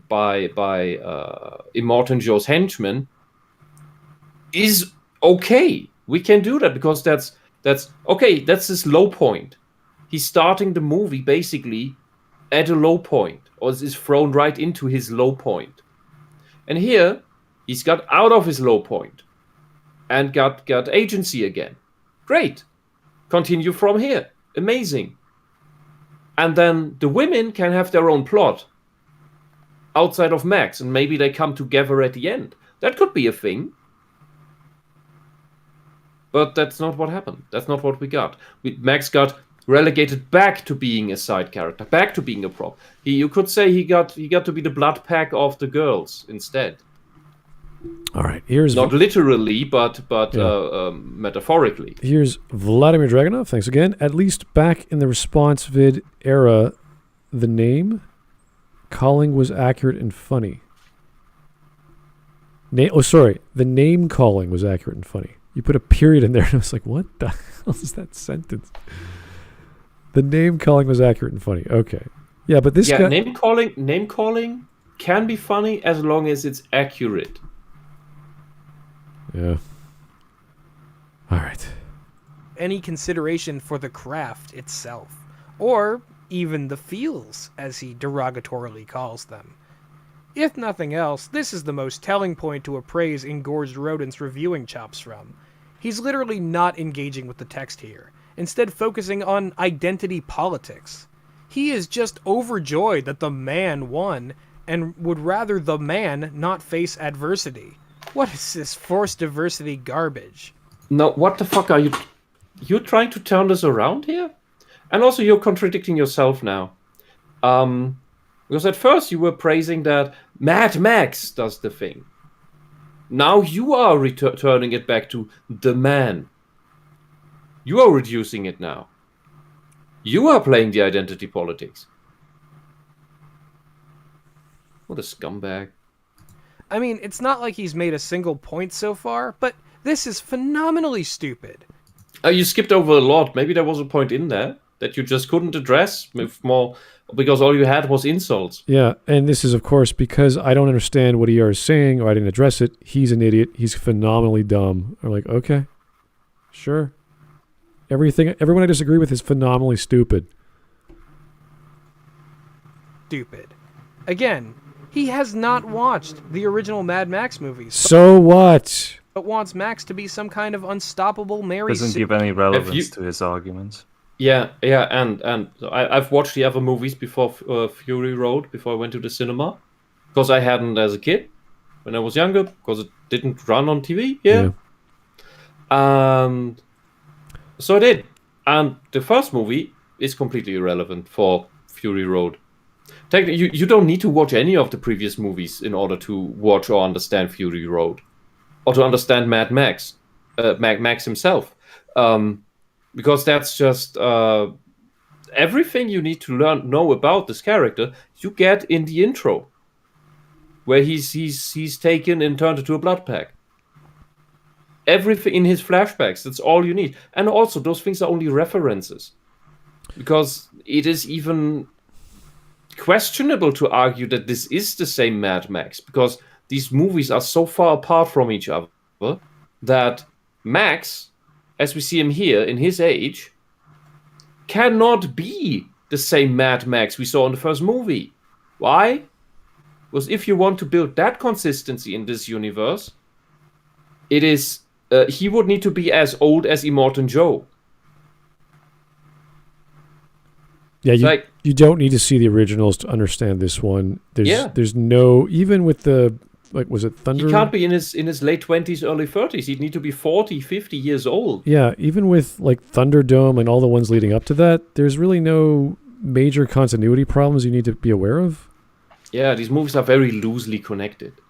Yeah, they're kind of, yes, they tell of a type of universe, but they're not even consistent with each other. I know. They're just, here's post-apocalyptic desert, here's another scenario, the other movie, here's another scenario, and that's it. And Mad Max is an idea of a character that is fleshed out over time. It's not a consistent person. It's like this guy with this with a cool car, with a tweaked motor, with a tweaked engine. That's about all there is to it. And you could have made this like an episodic story like Star Trek, where just random stuff happens every week, and he goes to another oasis, he goes to another city, he helps some, barbarians. Like, that's all it is. It's just random events. There's no lineage. There's no, family members. There's no continuation of time. It's just he goes to a place, stuff happens, he gets out of it, he survives. That's about it. He's kind of like the Australian version of the Punisher. He wears all black. His wife and child were murdered in front of him. He's kind of like the Punisher, except he travels around a lot. Yeah. Mm-hmm. Yeah, so it's a nice touch that Immortan Joe is played by an actor who played a character in a former Mad Max movie. Great, but it's not the same character, right? Because that doesn't make sense age-wise. It's just a nice touch. Okay, it was one of those. It is what shows us that if you take that as this must be the same guy in world, then this can't be the same Mad Max from the first movie. Yeah, because he would have to have aged as much. It felt like a 70s, 80s, like early 80s, late 70s B-movie sci-fi with a bigger budget. It felt like that. It wasn't so much, here's a cool spaceship. It's like, what happens in this scenario? You're post-apocalyptic, everyone's a nomad and struggling to survive. One dude is slightly better on survival skills. He has a slightly cooler car, and everyone's looking for gas and water and food. And it's more that Mad Max, you could say, is rather a world. Yeah, it's a setting. There's one character in it that is Max, but Mad Max is a world, a certain type of post-apocalypse. Yeah, like when we talk about... because in the first movie, civilization still works. Max is a policeman. Right. In the idea of Star Trek, it's popular because of the setting, but on top of that, they have characters and numerous science fiction plots, which are dynamic and episodic in nature. Mm-hmm. With Max, it's like you don't really have consistent characters. Every scenario is different. He just travels. So you have to have that sort of lone wolf and cub idea where he just goes to different places or different towns and they have their own issues, and he solves it in his own unique way. With Max, it's always rough and tumble, water, fuel, food, violence. Yeah. And throughout the movies, the world gets just more broken. Right. And Chad is correct. Yeah, they would have for this to be the consistent Mad Max world. If you want to build something like that, we would have had to have Mel Gibson play Max. Yeah. That would have been a bit. That would have been weird. Slower. That wouldn't have worked very well. No. Okay, I just looked it up because I was wondering about the car, the Interceptor he drives. It got destroyed in the second movie. It blew up, and according to the Mad Max wiki, he rebuilt it in the comic book, the Fury Road comic book series. Oh, interesting. Huh. That was is that comic book series something to lead up to the movie? It was a prequel to Fury Road. It was like set after Thunderdome, but before Fury Road. Oh, really? So they just kept probably going. to did that come out before Fury Road? Or afterwards? No, I was just looking up on the wiki page. I don't know. Yeah, because this might be some how do we explain that he has the car again? Yeah, but so let's make the comics because I was afterwards. wondering about that. I was like, didn't his car explode or something in the third movie? So that's why I looked it up, and I was like, oh, it was the second movie, and it was a booby trap that he had on his car. Yeah, thanks for bringing that up. Yeah, but either way, knowing the lore or the other movies is not an argument. You don't need to know them. This is not a trilogy or a quadrilogy. This is just a reinvention. These are loosely connected movies, yeah. They have the same ideas, the same character, and they're just telling it in a new light. It's like a soft reboot. I don't know if it's a soft reboot, but Fury Road works completely as a standalone movie. Yes. Just like the others. They all work as standalone movies. Right. Okay. Even better. And you know this guy doesn't like Rey from the Star Wars movies. Let me guess, Nobody you do? with a brain likes Rey from do the Star Wars movies. Is this guy a film critic / writer / Last Jedi defender? Yes. I think so. I think we got him. Beautiful. Oh my god! It's like we can tell what's coming. We don't even have to guess after the first 10 seconds. And he's not going to clarify like why. He's a good character. Yeah. No. Yeah, and he just likes he Rey. hates women. He likes Rey because his ideology tells him that you have to defend this movie, otherwise you're a bad person. Yeah. If it has a vagina, it's good. So again, there is no consistency. What? Man do thing good, woman do thing bad. What? It's primal. No, that's pretty consistent. Nostalgic. Literally the way. How are those contraries? What are you talking about? Like, that's a consistent thing if you're a misogynist, right? But he's not, so. I don't. You did hear what he asked then? Finally, Max is the protagonist of his own movie again. It's too That's much. what this was about. You're ignoring that part. Yeah, he is really ignoring that part. He's like gaslighting it so much. Oh boy. He describes this entire movie is just as these He only has moving these three parts. frames. This is fascist. They don't understand. What? This is fat. Let me write I that. don't think you know what that word means. What the hell is this guy talking about? The thing with SJWs is that they don't even know what the descriptor of their chosen blood enemy means. This is fascist. Oh god, what the fuck? Fascist? What? Anyway. Do you know what words mean? All right. Mariner 7012 gave me the title "Smud the Unhinging." No, I really dislike this video. This is one of the worst videos we've covered. This guy is bottom of the barrel. Like, he's trying to be intelligent. Like, you know how who was that guy I really disliked that says nothing? There's a lot of those guys, but the bread tuber who we had on once, who was trying to argue with Jeremy. Not Jeremy. I know what you mean. Yeah. Yeah. Jeremy. He came on and he was calling the guy from Florida a sexist or whatever, because I have no idea. Like, he has nothing to say. He has nothing to. He's like a wannabe Vosh. He has no opinions. His ideas are empty. Sanderhall. Sanderhall. Yes, thank you. That guy. That guy was like, this guy's empty. He's brainless upstairs. Oh god, like that. Even more embarrassing is that like after that his appearance here on your show, he went on to his own stream and said like well, I like pretty much like won all the debates that I had on Smart Boy's channel. Really? Like he was bragging about it. Like he didn't like show any of the clips though. He didn't. He just called him a sexist and left. Like, what the hell, dude? Anyway, this guy calls him names very creatively for whatever dumb reason, as if this is intelligent. This is not. This is bottom-of-the-barrel childish behavior. He's jealous of ER. He doesn't like ER because of a comment he thought was positively geared, which it obviously wasn't. Unless you like, what's a backhanded compliment? Like, hey, I really like your pants, but everything about you sucks. Like something like that. Like these are not how you interact with humans. And to be taken seriously as an arguer or as a purveyor of criticism. You're just a kid. You're a punk. You want a megaphone, I guess. And this is your income. This is all you do. This is your life's work, as you said in one of your own videos.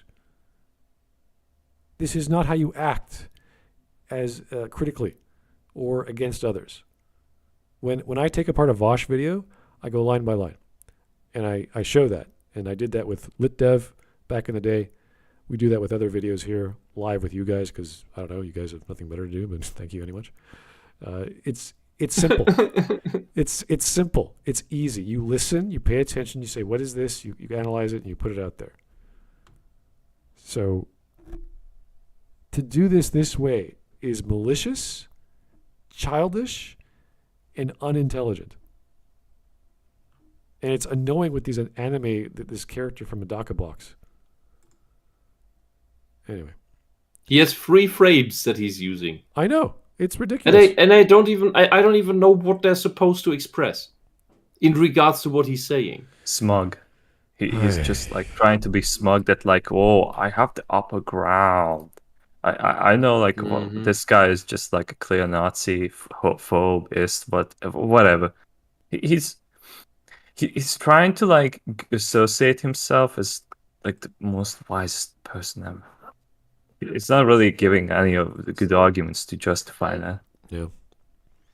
Here is Vladimir Dragunov saying consumer data expunged. Okay.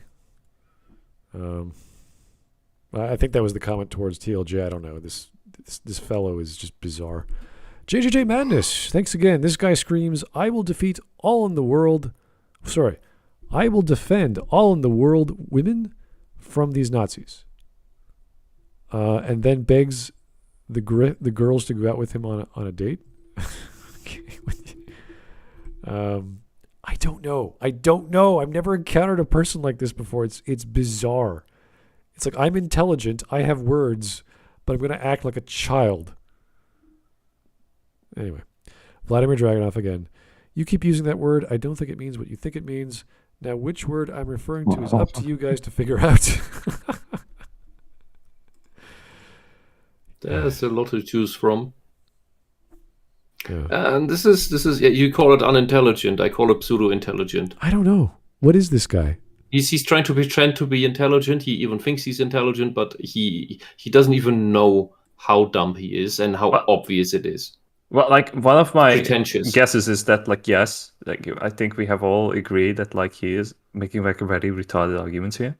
Like one of the reasons for that is that like because he seriously believes in them, or he is intelligent enough that like he knows this is all bullshit, but like he wants to like pick the bee nest and like start like a fight with a popular YouTuber by spreading lies about him that like, oh, we interacted, but like he bailed out. He like deleted all the evidence that it ever happened because he wants attention. Yeah. Like if this is like his work, his life's work, you need as much like drama as possible, and like picking fights with big YouTubers is like a really easy way to get there. I have seen it go down several times. Well, I don't know. I think it's a lot of virtue signaling, but he's hiding behind this jokey, referential, I know the movie more than he does sort of opinion. But it's like the easiest way, because like if you like go with memes and jokes, that's like the most easiest way to like connect with an audience. If you go with like actually trying to be intelligent, that's going to be like push away people, because like the intelligence, like that's kind of like going in like a different area. But like the more intelligent you sound, the more you're gonna like push away your general audience, because they're not going to be patient enough to like listen to your elegant wording and sentences. Exactly. That's why calling people Nazi is like the easiest way to like get there. It's so stupid. I just can't believe he's doing that. Hey, look, my audience, my fans, look how I call the other guy who's not in agreement with what we believe in a Nazi. I'm so dunking on him. I'm so winning. Worst company, so a grifter. Yes, yeah, he is. He is a grifter, and I think some of them even call themselves the grifters. Like I think like No That's Newsstand is like a channel that I have seen recently, and what she was doing was like probably the most retarded way of like countering LiteratureDevil's arguments of like why Western American comics are doing so bad and why manga is thriving. And like it was like amazing. Like that video? Like LitDev was like making arguments, and he even like cited his sources for like how much manga was outselling American comics in its own state. And then this person is like saying, but like they aren't even the same medium. And like you're like, okay, they are called mangas, but they are essentially just Japanese comic books. So American comic books can't thrive in the domestic market, and like it's like, well, you can't blame them for that. Yeah, and she just claimed the opposite, that no, comics are outselling manga in the United States. And like, trust me, bro, I'm not gonna pin any sources. She didn't give any sources. She said she put it in the description or pinned a comment, but the pinned comment didn't contain any information. No, none. It's amazing. Like there are so many of these people. It's just like I'm gonna start a fight with someone. I'm gonna like wait until they react to me, so I'm gonna get some more like following to fight. So narcissistic, low intelligence liars, manipulative to the core, because it's the only way these people can get anything. Children, mentally children. These people argue like children. Yeah. 1-digit-year-old children. If you imagine them being like that, being children, being actually children, their behavior suddenly makes so much sense. All right. We can keep going if you guys want. I'm tired of this guy. He is painful to listen to. For me, at least. But if you want to keep going, we can keep going. Literally the way he describes this entire movie is just as these moving parts. This is fascist. They don't understand art. Fascist. What? Fascist. Well, The only bundle how of is sticks around here is- yours video in any way fascist? Describing a movie with moving parts is fascist. Are fascists mechanics? Are they mechanical engineers? I mean, Italians made some pretty good cars in the past. So. Yeah, I know. Yeah. Yeah. I think he magically expects us to magically understand what he means by fascist in this sense. Is he accusing? It's like saying, you know, have you seen the Smurfs, the original series? Okay. Where they say, we need to Smurf this. Okay. Can you help me Smurf this to the house? Like they say Smurf as a verb, as a universal verb for anything. Yeah. And you can guess as a kid what they mean, but they always say Smurf to Smurf something. And I think that's how these people use fascist and stuff like that. They magically know what they mean somehow, maybe. So he's accusing ER, a very funny guy, of being purely mechanical and describing like this happens, then this happens, and this happens. I don't think he's watching ER's video, because that would be something I might do if I wasn't trying to be funny or trying to put in a meme or or using a clip. I'll just like, this happens, then this happens, and that's why it's bad, because there's no thought between the 2 points. Like, I might do something boring like that. That's why I'm at where I'm at. I don't do many jokes, okay? I'm not that funny. It doesn't work with my brain. My brain goes logic, illogic. Oh, okay, talk about it. That's it. So I would be accused of that.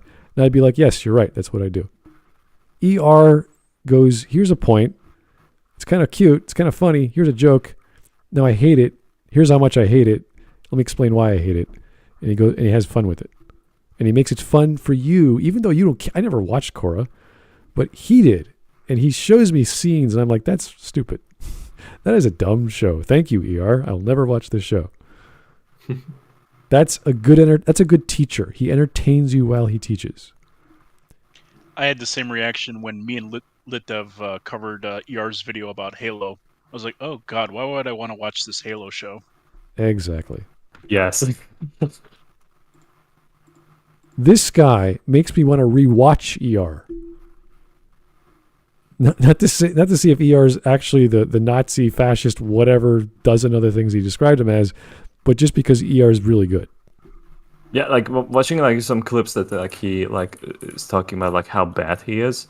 I'm just like, please like show even more ER, because I'm like so bored of you. Yes, change the channel. He's a supported by PewDiePie, transphobic Nazi, Charlottesville theorist, alternative media fascist. That's what he is so far. Who thinks of things mechanically. Like that's a bad thing.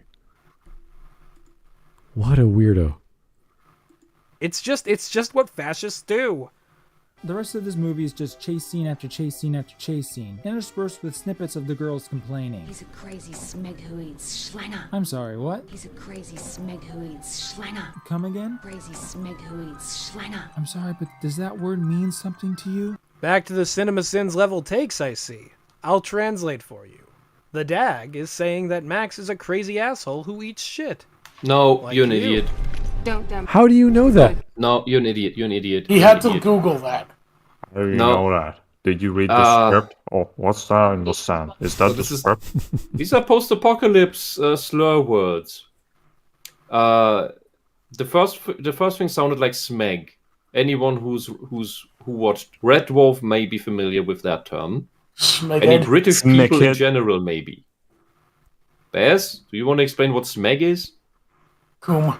Well, actually, no. It's the buildup of bacteria and whatnot in your foreskin. Yeah, well, that's it's dried up cum. Oh. Okay. So yeah. So smeg in Red Dwarf, the usual term is smeghead.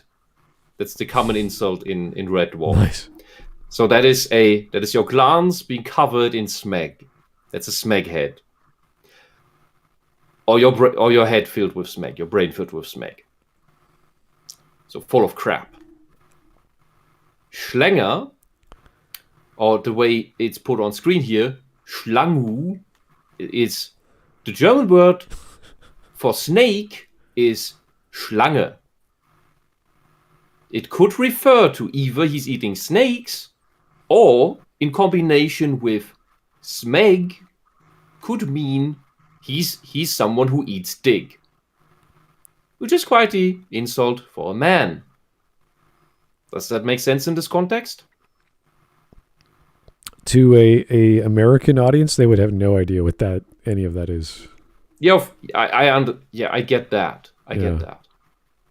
However, within the context, and they were probably trying to figure out, well, how can we make some post-apocalyptic insults or something, reverse engineering that, it kind of makes sense to me. And when you look at her facial expressions of how she says it, with the big mouth, the large open mouth as she says Schlenger, it kind of implies of taking head. Or giving head? How do you say that in English? I don't know. That's fine. Yeah, but that is kind of the implication there. That's what I get out of it. Yeah, so, okay. People who don't understand those phrases won't even, like what is she... Obviously, it's an explicative. We just don't know what that she's trying to say exactly. So, futuristic, different terminology, slang, different languages. Unless there's a little subtitle on the. I think this movie had some subtitles, regardless of language. I think I remember seeing that in the. Yeah, there was in the theater. I remember seeing that. So, yeah, no, it was hard to, like that one. ER is totally valid in saying what is this? Yeah. So that's fair. I see that's totally fair, even if you happen to know the actual phrase. So. Yeah, the movie didn't establish that as much as Cloud Atlas that they have weird speech in weird place in weird time. Yeah, if this was set up by like a child swearing and a mother, beating the child or whatever, don't say that to Immortal Joe, or like just to set up so we know that some of what the language usage is, that'd be good. And we see that with a lot of stories and films and colloquialisms and slang for futuristic worlds or past worlds and sci-fi worlds. So that's standard stuff. Set up the manners of speech. And when people use it, you're like, oh, okay, that's an insult. Great. We know it's an insult. We just don't know exactly what she's trying to say. Okay, whatever happened to the days when one could point a gun at somebody and they'd shut the fuck up? What's with all this snarky back talk? Hold on a second, Elliot Roger. Are you really naive enough to think that he just, you know what? I'm gonna let that go because I'm tired. this is the first time this former sex slave has been held at gunpoint? Also, sometimes in movies, dialogue is written to be punchy. Okay, just because you experienced a bad thing more than once doesn't mean you're gonna. Because it's fiction. This guy has seen, like, what, 10 movies in his lifetime? Jesus Christ. There's a particularly horrible scene where the movie tries to pretend it's nighttime, but it's so obviously daytime with a filter thrown over it that it's just painful to watch. Now this is just being myopic. I mean, how far into your own head and nobody else's do you have to be? This low-emp, limp-dick asshole. Enter redundancy. You call us low empathy, holy stylistic shit. choice in the movie looks, Also, so it must be a flaw. You what, mate? That's not how it works. Is he trying to be a meme now? No. He will never be a meme. I have no. His memes end here. I have no interest in what this guy is saying. I don't care about him at all. It's so childish. All right, here's Vladimir. Hey, Vlad. To distract you guys from the affront to God of a video, I want to inform you there's a town in Massachusetts called Satan's Kingdom. Nice. Amazing. That is... I want to know who the mayor of that town is and how they formed it. That sounds awesome. Yeah, that's nothing. There's a town in Michigan called Hell. Just hell? Welcome to Yes. Welcome and because to it's in Michigan, it freezes over quite often. Oh, I see. Yep, and it freezes there. Yep. Good stuff. Anyway, back to this man-child. I guess I should be happy that he's even acknowledged aesthetics at all. Scene where Max is shooting at bad guys but can't seem to land a hit, so Furiosa to the rescue. Maybe this is supposed to be empowering or something, but the metaphor of Furiosa leaning on Max's firm, masculine shoulders to steady her shot, I don't know. Literally can't help himself with the identity politics. Escapist Robot can't see these characters as two badasses on roughly the same footing with different strengths and weaknesses. He can't do it. He has to make this about gender. He just... What? No, it's because the movie tries to make it about that. It's trying to establish Furiosa as the superwoman that is above all women. But at least it stayed grounded enough to let Max be at least physically more capable than her. Yeah. This scene is one of those that can be interpreted as, and probably was meant as, the two starting to learn to work together. And that's okay. But I can also see ER's criticism here that, again, it's not Max doing the actual work. He is now a prop. He is a stand. He's a literal gun stand, yeah. He is literally objectified. Mad Max Platinum. The no, he is a gun stand, not a Not a person. Yeah. Oh, so it's Emperor Max. What? No. Ah. That would actually make for a good movie. Mad Max, Bizarre. Pairing up with the Emperor. Max I mean, like, what about Whole Horse? Yeah, Mad Max and Whole Horse would be a great duo. That's actually gonna happen. Josuke from Part 4 and Whole Horse is going to team up. There's gonna be a manga about that. Oh boy. Okay. What happened? He just can't see individuals. He can only see the representatives of demographics. This is literally what fascism does to your brain. This is like, you know. No. That's what socialism does to your brain, and it's what the people you defend, do. Oh, Whisp, but you're gonna see like how this guy looks like, and it's like literally like a visualization of like a champagne socialist. Bears posted the picture in the Discord.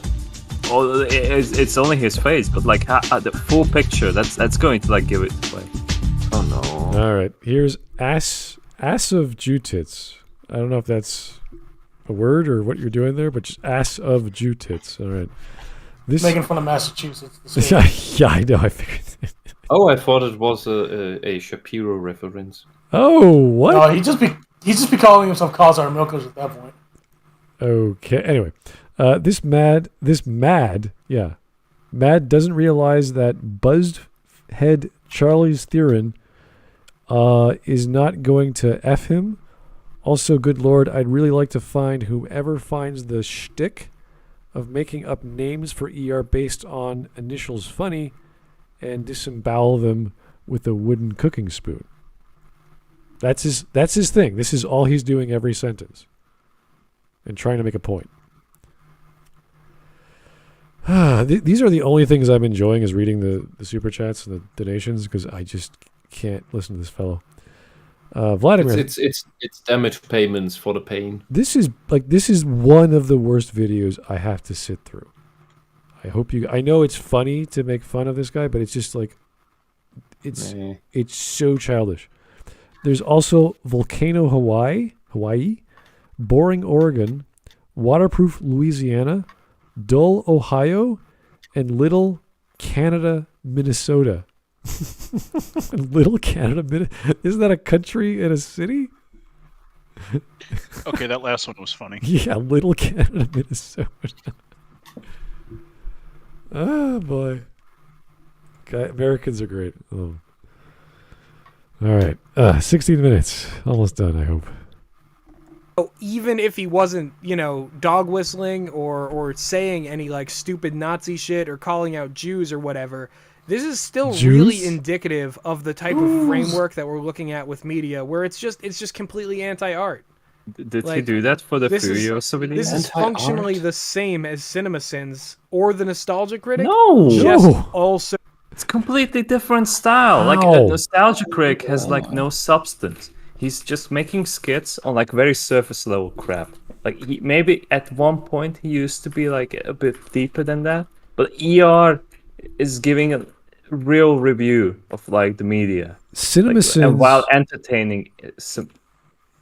He made a parody of CinemaSins in his Avatar. That was the first joke he did, and then he stops doing it. That was a joke. He copied the exact format, made the ding sound, and he just jumps into his normal routine. And you're saying he's just like him. It's like, no, he's parodying him for 1 second. From my experience with people like him, he would not have made the comparison joke or insult if ER had not made the CinemaSins joke. Because he's too uncreative to come up with that himself. Even though he comes up with insults for ER's name, he would not come up with the comparison argument had ER not made a joke in the beginning. That is my impression from how people like him operate. Because the moment you give them something, they try to twist it into something. They don't come up with these things on their own. That's why he constantly just brings shallow insults and calls things fascist and Nazi without explaining how, why, what, what do you base that on? It's anti-art. How? Apparently, there's an art form, and criticism is an art form, which is weird. I think performing on YouTube is an art form, and it's performance art in general. But criticism is not art. There's nothing creative about criticism. It's very logical. When we say it is an art, then we mean in order to make good critique, you need to put effort into it and skill. Yeah, like when you do a book review, you're not being creative and imaginative. You're just saying, this is what happens, this is what I think, this is why it's good, this is why it's bad. I've read this other book, it does it that way. You're very analytical.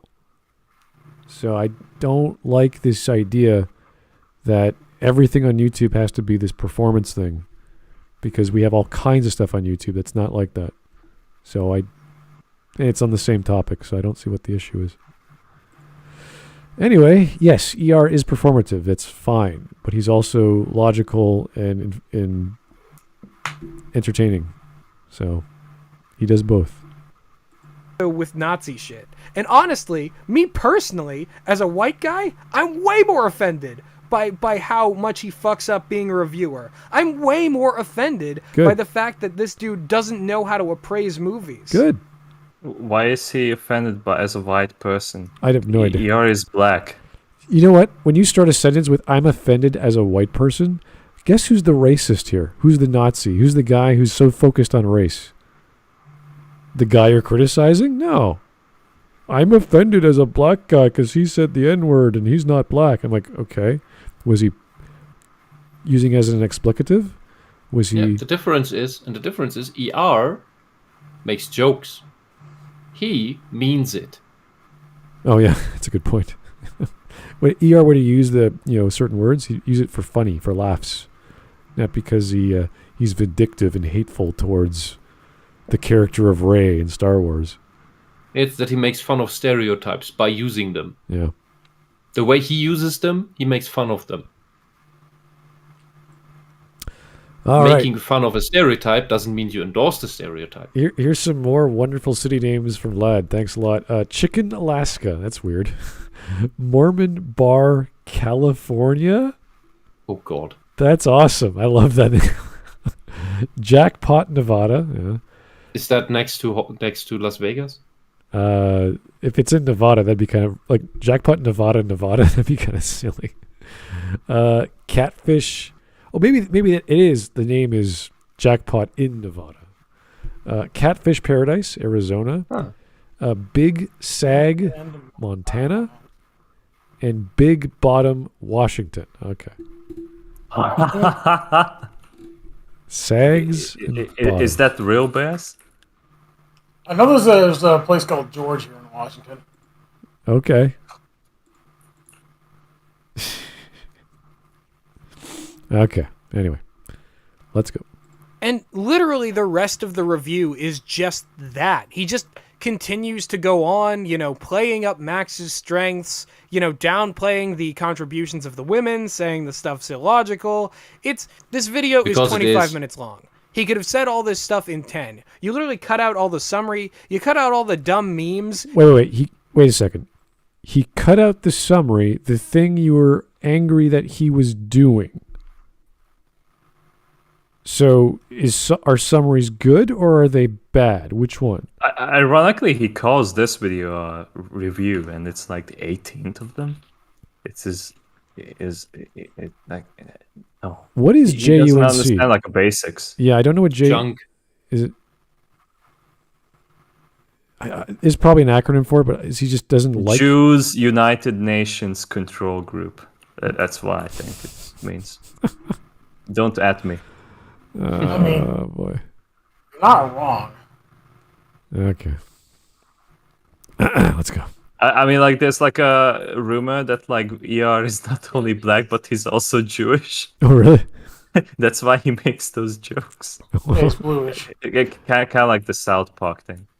He's bluish? Is that the proper term? Yes. He's bluish. Bluish. Ah, okay. You cut out all the fascist stuff, and what are you left with? You're left with a guy who's like, I want a power skill max at a higher level than Furiosa.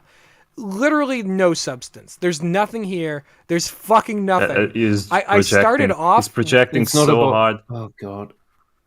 It's not about power skill or something like that. ER has the same complaint that many people have with the movie, which is Max should be the protagonist. The story should be about him. The movie is literally called Mad Max. You sit in the theater and like, when is he gonna be the main character? Yeah, because he's basically in the what do you call the co-driver seat? The not driver seat. The front shotgun. Yeah. Well, the seat next to the driver. What do you call that? We call it the mother-in-law seat. Yeah. No, the mother-in-law sits behind. Okay, we have it on the side. There's the driver's seat and there's the front seat. Same idea. By-driver. The by-driver seat. The navigator seat. There you go. Yeah. Well, but he's not navigating either. Yeah. Here is Crystal Meth Enjoyer. Hey, how's it going? This guy is offended because he thinks ER brings shame upon the Aryan race. I think. I don't know. By mentioning dog whistling, he himself was dog whistling. This was his plan to infiltrate the breadtube sphere and attack with Nazi propaganda. Lol. I have no idea. I don't even know what he's trying to accomplish with this. What's the point? He obviously doesn't like the video. He's pulling off really weak arguments because he's just calling him names. When you have an argument, the first thing you do is say, do I have a problem? Is my argument bad? You do all your checks. And if you're doing ad hominems or non sequiturs or talking about other shit, you've already failed. You've already messed up what you're trying to do. You're trying to argue the point. What is the point that you have contention with? And then you bring out why there is contention. You show it, you explain it, and you list the reasons. That's a very boring way to do things, but that's the proper way to do things. And then you can be funny after you think everything is true. What this guy does, he goes straight for the name calling, straight for the ad hominem, and then he brings up topics that aren't even related. Like he brought up the terms, the name calling. It's the same thing. You bring up PewDiePie and Nazi and this and that, and he just meshes it all together. Like the summarization one. Is it good or is it bad? I don't know yet. I'm confused. Does ER summarize or not summarize? Is he trying to? I don't know. It's bizarre. It's all surrounded this smug sort of, I'm better than ER, I'm better at editing, I'm better at this. It's like, dude, is this an April Fool's video? Are you just being a smug asshole for no reason? I don't know. All right, we got a whole bunch of super chats. I don't know what's going on, but okay. Let's try this again. Vladimir, personally, I'm not stepping foot in Mosquitoville, Vermont. Okay. That's a pretty scary name for a town, yeah. Another one from Vladimir. This redacted is projecting so hard I can use him as a drive movie theater? A drive-in movie theater, I think. A drive movie theater. Now I'm thinking like media or something. It's a drive movie. Okay. I think he's thinking of drive-in. Yeah, I think so. Legacy. It should be about Loki, not Sylvie, a nobody created from Loki's magic in the comics. It should be about Boba, not Mando, plot armor, the character. Okay. Here is JJJ Madness. The moment you say the phrase, as a white guy, you're racist. And you take yourself too seriously. Also, don't worry, Smud, my money will you, through this petty child's constant whinings, my money will me through this video? It doesn't quite work that way. I'm just doing it because I want to finish this and get it over with and never talk about this guy again. He's absolutely one of the worst guys. Yeah, like, let's not ever cover his videos. And let's blacklist him after this video. Yeah. Please? This is painful. I'm listening to a child whine. He's not as popular, and it's whining with swear words. And the black man is having all this audience. As a white man, I can't handle this. Yeah. It's silly. We didn't know what he was, like, in terms of politics. If you watch his other videos, they're not that big in terms of ideology, like SJW-isms. In this one, it's like fascist, Nazi, and you're like, oh, okay. And he's accusing ER of being that, of being an ideologue. You're like, what? Anyway, 4 minutes left. Writing the script to talk about this video and respond to it, being like, yeah, I'm going to get him. You wrote this script, sir. There's a script here? You wrote this. He sounds like he's talking off the cuff all the time. If he wrote a script, he could have made some reasoning. Okay. I don't believe him. I don't believe that he wrote a script. He's lying. Maybe he wrote this script for the names that he called ER, like the ER versions. Like, it's not a script. That's bullet points. Yeah, I don't think these are arguments a sane person would make. Like a person who claims he is a literary critic or a movie critic or whatever. Why would you waste your time with a bunch of insults and you wrote the insults down as if that's clever? Mm-hmm. Didn't you do this back in grade school? Like, it's really fun. I'm going to call my teacher an asshole. Let me write down asshole. Oh, I got another one. Use a big dumb face. Like, you just keep going. That's what you did. You wrote a script out of swear words. Only you used the rhetoric of the SJWs. Fantastic. Wonderful afternoon, sir. But at this point, I'm just fucking upset that I have nothing to respond to. This is like, oh, God. Empathy is correlated with intelligence. How can I grade like this? No, it's not. It's not, you idiot. You bloody idiot. You absolute idiot. Do we have to explain that? Let's just keep going. This is the dumbest thing he said so far. Oh, God. Citation, please. Which scientist, which psychologist did a study on this, sir? Can we have a correlation agreement between whatever you measure empathy as and whatever metric you use for intelligence? Can you do that? I'd love to see that study. Because I'd love to be called racist again for using, basic math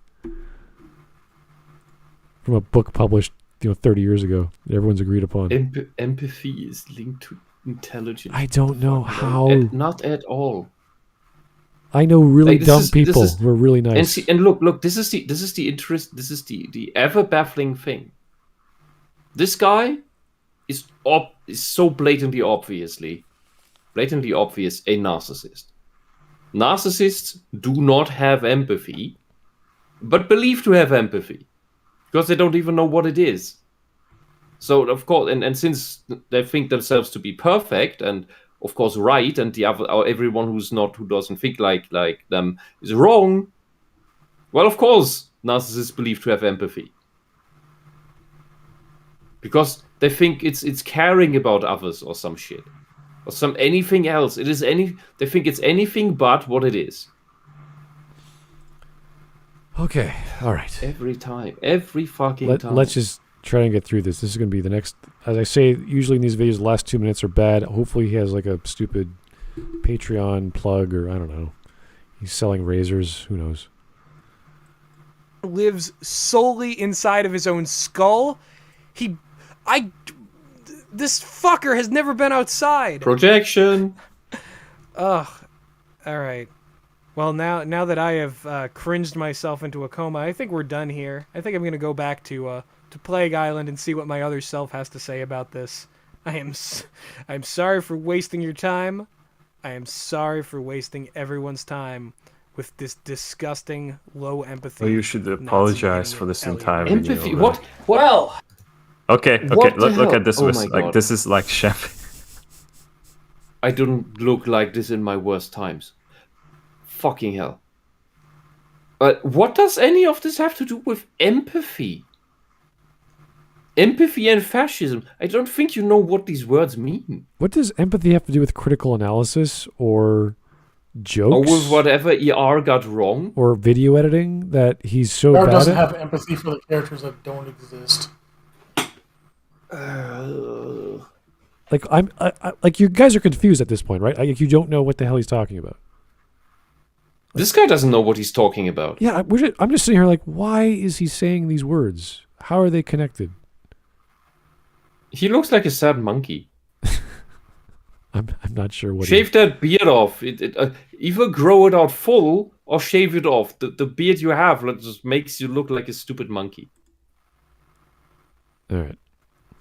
There we are. Nobody's richer for that experience. Honestly, if this wasn't, JUNC, the month that I was, making a single video each day, I wouldn't have even bothered with this because it's honestly not worth the time, talking about these people.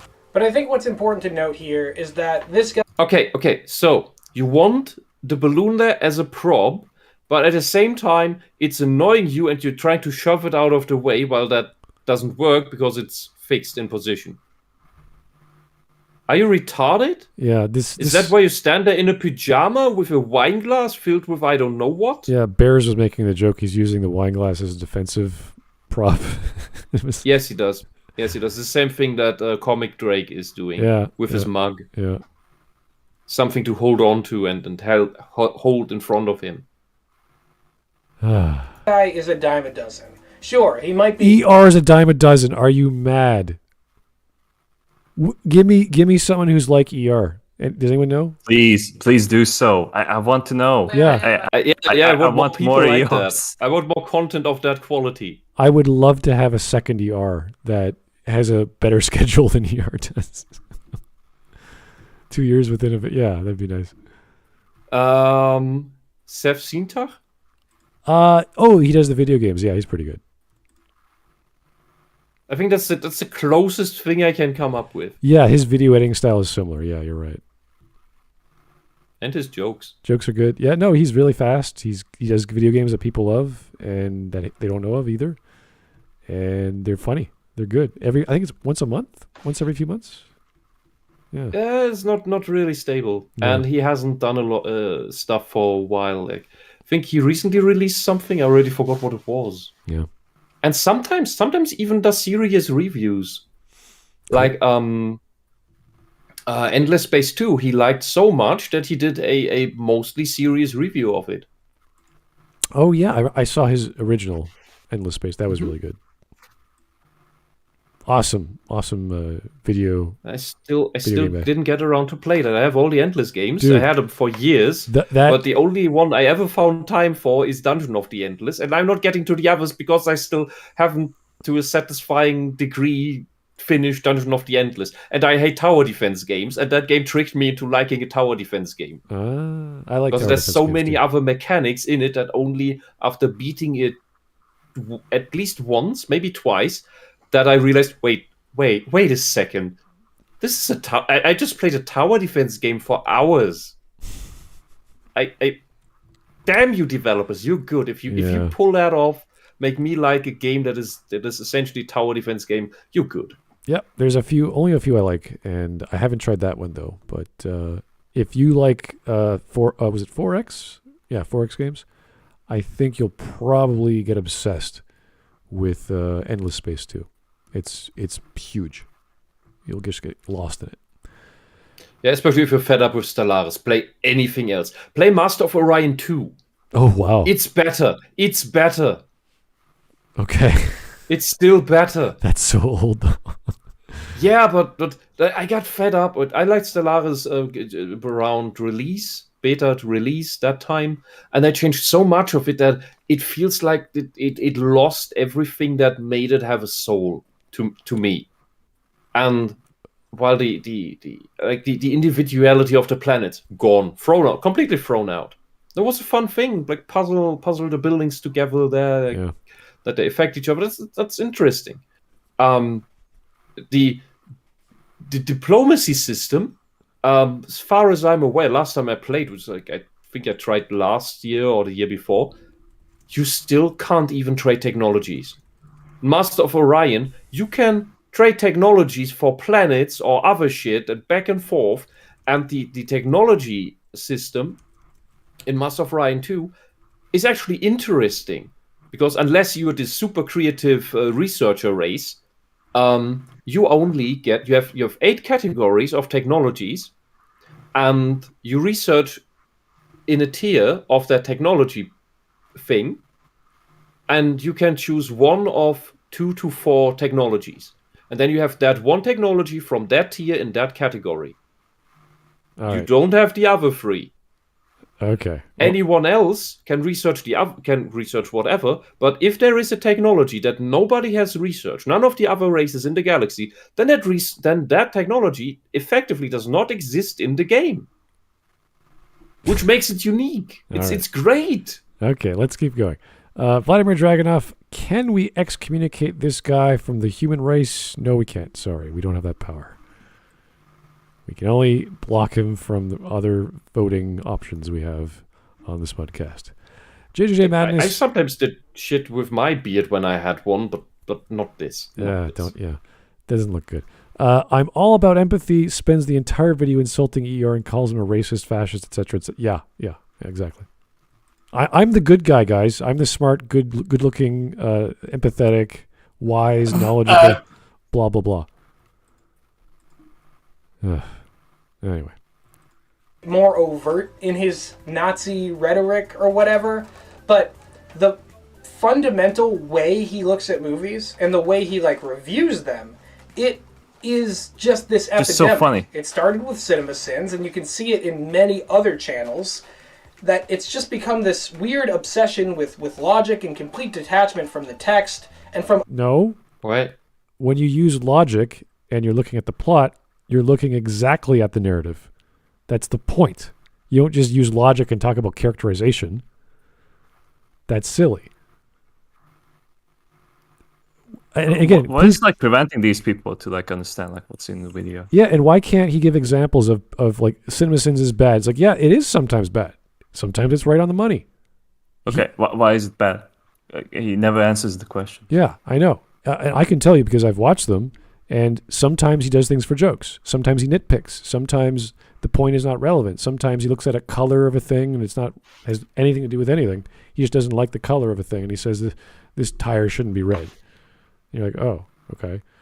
So there's lots of subjective analysis coupled with I don't like a thing, therefore I'm going to give it a point, or I'll take away a point when I see a good. There's the other thing. He gives points back because he likes a thing, which doesn't make sense. Because if it's called CinemaSins, it's supposed to be a series of sins, not a series of good things, for example.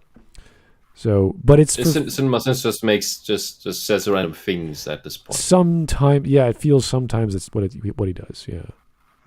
So, there's lots to like, there's lots to dislike about CinemaSins. At least he's not wasting helium. And from character. And it's the thing that could kill art. If art... Yeah, criticism will kill art. Are you retarded? What?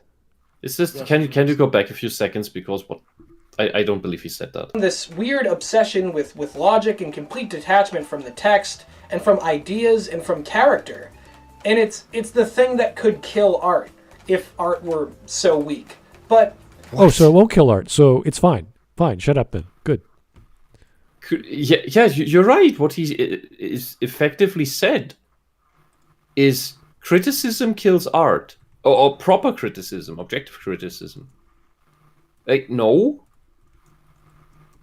Criticism improves art because it tells you where the flaws are, which are the parts that you can improve if you're willing to listen. He effectively just invalidated his statement. It's great. Thanks. You're wasting our time again. Technically, he invalidated his own actions here. I For he's trying to criticize another art form, which is the funny review. Yeah, I know. In order to really break something down. Yeah, guys, the way I criticize things, that's how you really do it. Okay, ER, no, he does it the wrong way. Oh, yeah, okay, sure. And counteract it and create a counterculture to it. What? A counterculture? What? How is criticism a counterculture to a freaking movie? I'm not trying to lead a political struggle. More words that he's word dropping. Yeah, he's using words that he doesn't know what they mean. When we criticize Star Wars, we don't say, "Oh, you know what? This movement is going to change the way Disney makes movies." No, it's not. Nor are we trying to do that. Nor are we trying to get petitions. We're doing it because it's silly and it makes us laugh how bad it is, and everyone goes, "Yeah, that was a shit movie." Who has a brain? This is not the same as the other movies we saw in the series. Yeah, and if that does change Disney's ways to then make good movies again, we win. If Disney keeps making shit movies, well, we win a little less because then at least we can still make fun of it. Right. I mean, if Disney realizes they're not making as much money, which as you see with even the original trilogy, they make less and less money as the trilogy goes on. And that happens throughout even the prequels as well. Mm-hmm. They realize they can't milk it for what it's worth. Let's do another female hero protagonist that does this, and she's awesome and super powerful. It's like, yeah, that's not going to work. Yeah, and the destruction of Halo is already failing. The destruction of Wheel of Time was failing massively. Yeah. And if we can trust the numbers, the destruction of Lord of the Rings, holy shit. We don't know yet. Almost 2 million dislikes. And that was... And they started removing dislikes. Wait, did the Lord of the Rings come out yet? No. Oh, okay. It's only gonna be in September. Yeah. Yeah, but the trailer video or whatever it was. Oh, yeah. No. I was gonna say Star Trek because yeah, but I don't know the numbers. And I find this so interesting. YouTube hit on standard hides the dislike numbers for exactly these reasons. These bad official products, as well as bad politics of your ruling government party. But even then, still removes the dislikes because people figured out how to still see the numbers. Yeah. And to remove 600,000 dislikes. You still have 1.2 million dislikes. Yeah. This is the same with Rotten Tomatoes, where they fix things as well as the likes, and you're like, how did you get 60,000 more reviews, but the score is exactly the same? How did that work? What a coincidence, thingy. You need to understand it. And these low-emp, limp-dick losers will ever be up to the task. You know, I can have fun with this, but... No, you're boring. Now you're hiding behind a balloon.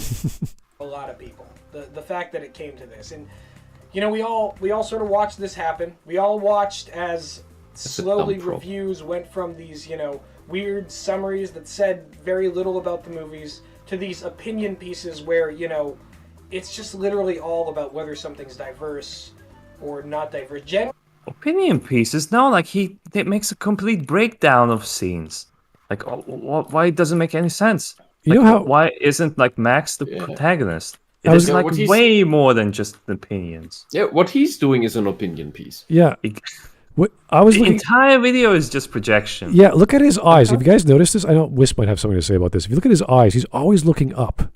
He's always looking up, he's searching for the words to choose from. He's making up shit on the spot. Not confident. Yeah, when you he's have making up shit on the spot. This is not someone who made a review, who wrote a script. Yeah, when you have memory recall, you usually look down because you're trying to recall what what you've already factually absorbed. He's inventing things right now. Mm-hmm. Yeah, and I think his glass filled up. I don't know. He could be drinking seltzer water for all I know, or I couldn't tell. Is this supposed It's the Is he Kool-Aid. supposed to fake drinking rosé? If it's rosé, he's still a putz. Like no one drinks rosé. It's What? fucking cheap. Yeah, that would be my question. So I'm not a wine person, but who drinks rosé? The people who travel to France in the summertime and they go to the beaches. That's all. In Europe, it's very popular. Rosé it's a seasonal drink. It's a utilitarian drink. It's like it's cold. It's wine. I'm on vacances, right? I'm feeling frisky. Let's go to the beach, and here's a wine cooler or a wine. It's like Berliner Weisse, where they put Woodruff in the beer. Ugh. What? What the hell is that? Woodruff? Yeah. It's Waldmeister. It's the green, the green jelly. For what? It's the syrup you put in jelly to make it green and taste you're like the kidding. green jelly. Oh, so it's like a concentrated dissolute of whatever, and you put it into water. And... Yeah, it's Woodruff syrup to put into the Pilsner. Ooh, ew! Why would you put in the Pilsner? That's It's called Berliner Weisse. Okay. It's a bullshit. Oh, jeez. It's very famous with the girls. What? They drank it? No, they like it. Yeah. So the green stuff is with Woodruff, and the red stuff is with what is Himbeer? Like not strawberry, the other thing. Krush or Kruk? What? Krieuk. The little berry that is made up of more berries. Blackberry, raspberry. Raspberry, yes, raspberry. Okay. Yeah, you put raspberry syrup into beer, and then that is. Oh, okay. That sounds a bit more believable. Okay. You people have no Woodruff culture. We do. Okay, beer culture in North America is nowhere near as diverse as is in Europe, which is pretty obvious. I'm not talking about beer culture. I'm talking about Woodruff.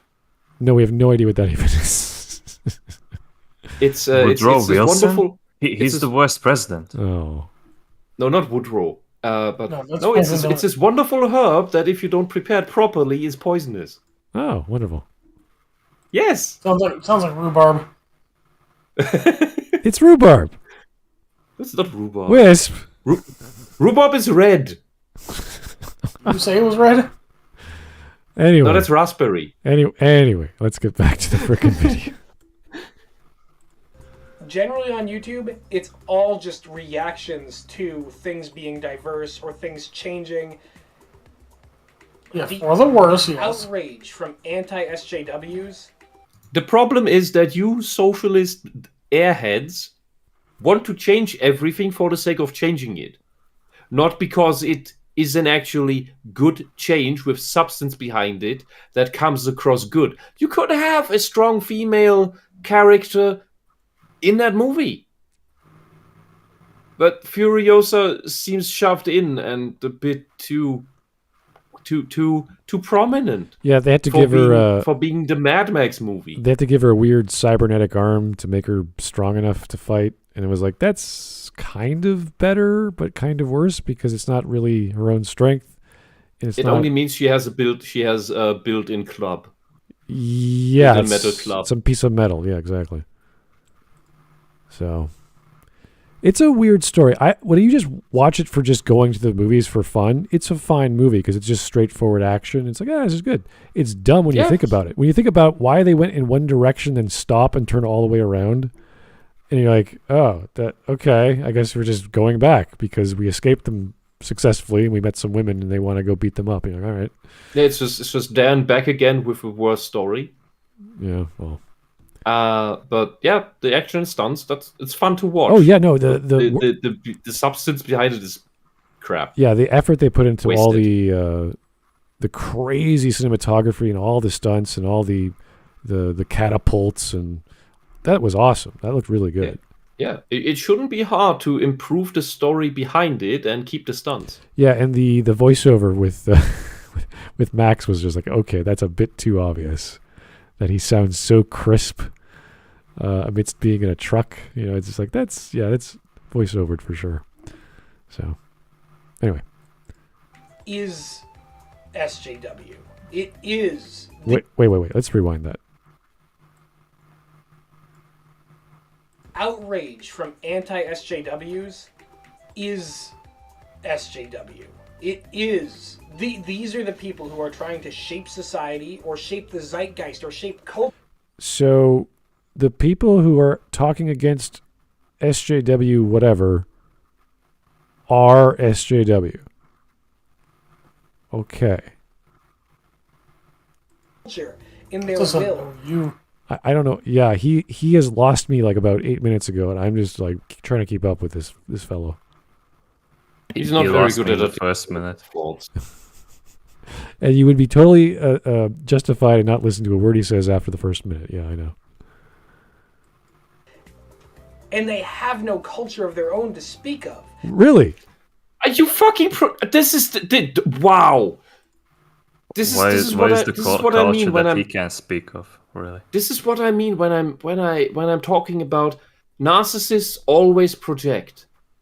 It is the SJWs who have rejected all culture. Yeah, well. And now he's projecting that lack of culture himself because he is attacking all of culture. Can you imagine watching like an anime and saying, I have no appreciation for art or music or animation or voice acting or any other fine art form? And saying, yeah, I have know nothing about any of these topics. I know nothing. I have no appreciation, no sensitivity, no aesthetical value, no quantitative value, nothing. I can't attribute my emotions or my thoughts. Like, JoJo is just a bunch of characters beating each other up, and I could watch a boxing match. It's the same thing. That's all it is. I want to hear what this guy thinks his culture is. This is amazing. Like, this guy, like, he's gone from, I don't know what he's saying, to he's just making stuff up that doesn't make sense. They only latch on to these things, these IPs like Star Wars and Mad Max and Ghostbusters. Star Wars has been a cultural phenomenon for 40 years now. Is he talking about Iaro or himself? I don't know. He could be saying this about himself, yes. That's what I mean with projection. Saying, yeah. Did I miss something? Is he talking about pop art, that everyone attaches pop art, like anything that's popular people can identify with and enjoy, and they don't know it as their own culture, they just criticize it? Like, I take Queen, the band, and because it's popular pop rock or whatever, and I don't like pop rock, or I just don't like rock, and I criticize it because I don't like it, and I'm against that? Like, no, I'm not against Queen. I may not listen to it as much as other bands of the 80s or the 70s, but I can't criticize pop rock? Why not? And all this 80s shit and everything. 80s shit. What is wrong with the 80s, sir? If you would please and kindly explain yourself. So much for accusing others of having no culture. Holy crap. You know what, guys? The 80s is shit. If I heard that, I would turn around and take a hard, long stare at that man. The 80s is so shit that the only thing we can do now is copy what the 80s did. Copy the 80s and like make a remake of every product that happened in the 80s. Yeah, so some of the best movies and music ever made in history. The synthesizer came out or was made popular in the 80s. Star Trek, Star Wars, all kinds of kids shows, all kinds of amazing R-rated B movies that were cult classics that also Spielberg came out with doing amazing that hold stuff. Up to this day. Yeah, it like the entire decade that changed fashion and music and politics and religion and God knows what else is shit. Okay. Else because they have nothing of their own. They have given nothing. These neo-Nazis. Sorry. Wow. They're not Nazis now. Now they're neo-Nazis. Okay. Great. Good to know. Okay.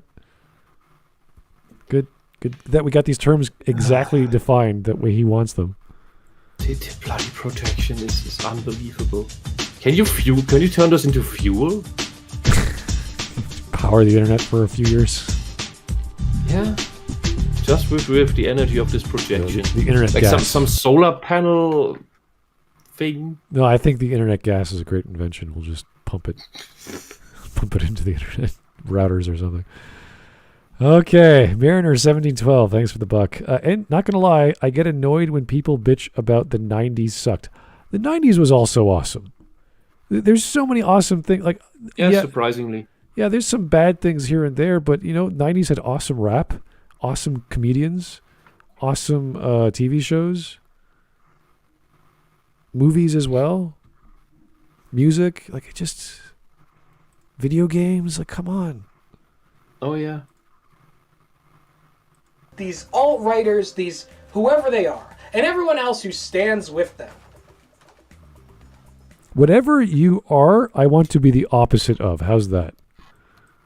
We can have the fight with them in the real world over what exactly their beliefs are. I don't think you can have a fight with anyone on anything, neither physical nor mental. How do you have a fight with, like, Whisp? I'm going to argue with you that you like Barbie dolls. And you're like, what the fuck is wrong with you? Like, I don't like Barbie. I think you do. And I'm like, no, Smud, I don't. I really... What, you don't want to fight me in real life? Why are we talking about real life? Now he wants to like physically assault ER because of a video he made 7 years ago on Mad Max Fury Road. I'm going to have a fight with you because you like movies that I don't like. You're like, what? Like, ER, like the 6'5" guy, black guy, is going to be like trembling in his boots, like, oh, please, like, soy Gandalf, please don't beat me up. I'm gonna remove the video. Like, we could make that wonderful meme of the guy with the glasses with the neckbeard crying, getting into a fight as soon as he gets his wish. We could fight all we want. It's like, yeah, you want to fight with people over the things they love? I wouldn't advise that. That's not a good idea. So, like, he's, like, saying that, like, I'm offended as a white person. Then he says, like, these people are fascists. And now he wants to physically beat him up. I think he's sad that he couldn't be the bully in school. Well, I think this guy is his own bully. Like, it's just like a mental handicap at this point. Is that why he's wearing pajamas? I think this is actual fashion right now. Let me try this one more time. I want to hear that again. Everyone else who stands with them. We can have the fight with them in the real world over what exactly their beliefs are. By the way, like, look at his hand sign. Uh-oh. Yeah. Look at that hand sign. That's not okay. That is literal white supremacy, boy. Didn't you catch the memo? You're just signaling that you are the fascist. Dog whistling. Oh no! Please don't break that. Stupid. Oh god. Of course, it's stupid. I know. It just. That was like a few years back. It's amazing, like what 4chan is capable of. Okay, I need a drink. I seriously need a drink. This is. We're almost done. But in the art world, they need to step out of the kitchen because they could never handle the heat. What? Okay. So wait. Whatever that means. What? The people. The guy was in behind the green screen. You have to step out of the kitchen because you can't handle the heat?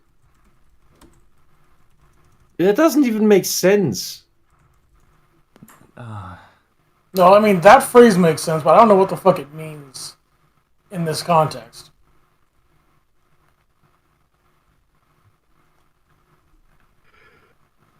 Maybe someone needs to step into the chamber. Hey, look, I just made the ER joke. Oh. So people who aren't like him can't make art. Okay, buddy. Mel Gibson, who helped make Mad Max, who is right-leaning and God knows what else, talks about Christianity and religion and makes films about all kinds of topics. He can't take the heat. He keeps bouncing back, apparently. Through all his... You literally cannot end Mel Gibson. Yeah, he just keeps doing new things. I mean, I don't know every story from every person out there, but there's plenty of people making their own way in media. Stories, movies, TV. What's that, Gina Carano? She's making a movie with the other, what is it, Ben Shapiro's network? The Daily Wire, yeah. Yeah, I think that's two right-wing leaning people. They're making their own stuff. They're multi. I don't know anymore. Apparently Jeremy Boring is making his own razor brand to compete with Harry's. I don't know. I think they're doing just fine, buddy. Doing good. That got so much heavier than I thought it would. I really thought this would just be like a fun, goofy meme, fun, goofy joke. But you know, it's impossible. Keep the balloon in front of your face. That'd be good. It's literally impossible these days, you know? When you start to talk about the ugliness of the world, it just... Yeah. We're looking at it. Yeah, when we start to talk about your face, yes. Your ideas... He is in over his head with his stupid prop. Yeah, his ideas, his manner, his manner of speech, the way he argues... His attack on ER, which didn't make any lick of sense if I tried to break it down, which I don't want to. Hating the 80s for whatever weird reason. Like, this is just, I hate a decade. Like, why? What did it do to you? Were you born? Like, what happened? Ronald Reagan. Ronald Reagan was bad? What? Masculine heroes? I don't get it. It's just, you know, it overtakes you. Makes you remember why. Makes you remember, whoa, hey, that's cool. ER is a Nazi. Spread the word. No. He's a fucking Nazi, and nobody likes the Nazis. I'm pretty sure the Nazis did. Hey. He's now deliberately turning himself into a balloon head. God, is this bad. Okay, are we done? We're done. Do you guys want bring to do in memes? the memes? Do you want to do memes? Okay, Memes. do memes. You've got super chats. Oh. Okay. Smut is sad to get money. I'm honestly, I'm in pain. He can give it to me. So. I want a drink. I want to lay down and have a drink. Vladimir Dragunov, his source is that he made it the F up. Yeah, no kidding. My source is that I made it the fuck up. Yeah. He made up to have a script. I don't know. I maybe he wrote down those names beforehand. The rest, I think he just said shit. More from Vladimir. Silence, neckbeard. Yeah. More from JJJ Madness. He's a coward, thus he projects his anger. I don't know.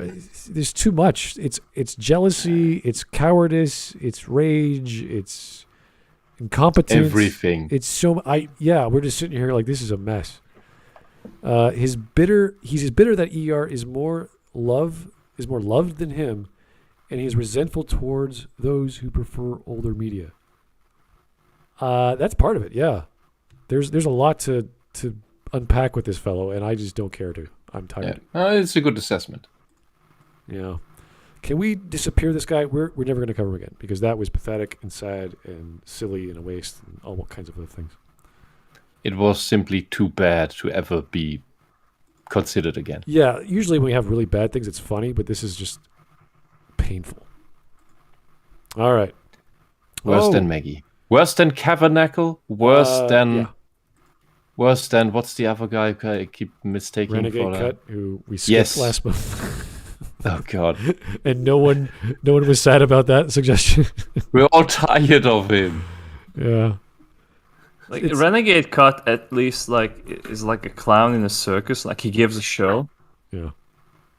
The thing is, this guy is like really unfunny. Yeah, the thing He's is, like desperately trying to like break him. The Renegade Cut video we were going to cover was one of his earlier ones that wasn't very popular, and he was actually talking about Star Trek and how much he liked it.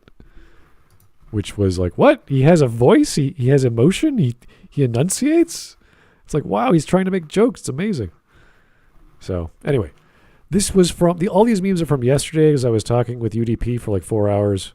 So these are completely out of context. These are all Shepherd memes. Yeah, okay. Just play the games. There's the wonderful punch from Andromeda, which doesn't land. This is another one of the wonderful, creepy looking. Beautiful art. I don't know what that is. Here is Tolly dancing up a storm. Boy. That is some pretty good. And those are all strippers, by the way. All the dance moves in Mass Effect are from strippers, believe it or not. So she's. Even shepherds? I don't know about probably, but I don't know. That would make a little more sense, but I don't know. And yeah, they're okay. We can do this all night, just looking at Andromeda memes because they're so famous. Ah, fuck. There's the football huddle walk, or whatever you call that. Here is the Ryder family, the psychopath and the autist. Oh no. All right. Oh God, what is Not this? wrong. Mass Effect 1, Mass Effect 2, Mass Effect 3, Mass Effect Andromeda. Also not wrong. Oh, that's kind of good. I like that. Here is, I think this is not in the game. This is something else. I don't know where that's from. Commander Cyclops. Oh, I see what you did there. Okay. Very clever. Commander Eldrick. Or Eldritch? Eldritch. Yes. Whoa! Today at 5:43. Here we go. Does this guy seriously like Avatar, The Last Airbender? Should we tell him that the show is also praised for its diverse cast and female characters, or that the protagonist is a survivor of genocide, or that there is a whole arc about how women are treated in Water Tribe society? Like the series literally starts with Katara screaming at her brother about how sexist and lazy he is, and the 4 episode, it's about sexism, lol. It's almost like he's not actually a Nazi. Thankfully, that has more likes. Yeah. Found you from the Lily Orchard video. Oh, hell. Oh, God. No. I must say that I really hate Legend of Korra, and I could go on and on about why, but you really aren't wrong about ER. His video on Legend of Korra is kind of just bullshit. Ironically enough, I liked Lily Orchard's video on Legend of Korra and a whole lot better. Really? Okay. If you like something, it doesn't matter who says it. You're going to go with that person. Weird. Me in a bunch of chess boxing. I don't know what chess boxing is. Yeah, I don't know. Chess boxing is amazing. It's an Icelandic tradition. You play around. I think you open with a round of chess, like 3 minutes. Then you go for a round of boxing. Then you play chess again for 3 minutes. Then you do another round of boxing, and whoever wins either the chess game or goes KO on the boxing match, wins on the boxing match, wins. Wow. So they have to rip off. It is the ultimate sport of physical prowess and wits at the same time. So they have to like rip off one of their gloves and start playing chess or speed chess. You're with invading me, bitch. Fuck you. Man, play this goddamn game. Leave me the fuck alone. At the CCP, not the Chinese one, but the company that makes EVE Online, they had a convention. Yeah. About the EVE Online EVE convention, okay. And they did chess boxing there with the developers. Wow. And it was amazing. I've never heard of this. That's wild. All right. Here's the clip. Oh, do I have to play this? Oh, that's for LitDev. Okay, yeah, that's fine. Thank you, Mateus. Everyone I don't like is Hitler. A child's... Yeah, this is a perfect example. Yeah. I paid that Nazi a compliment, and he didn't even thank me. Yeah, what a great way to open up your conversation with someone. I really like your content, but everything you did was wrong. Like, yeah. Worse than Hitler. Yeah, there he is.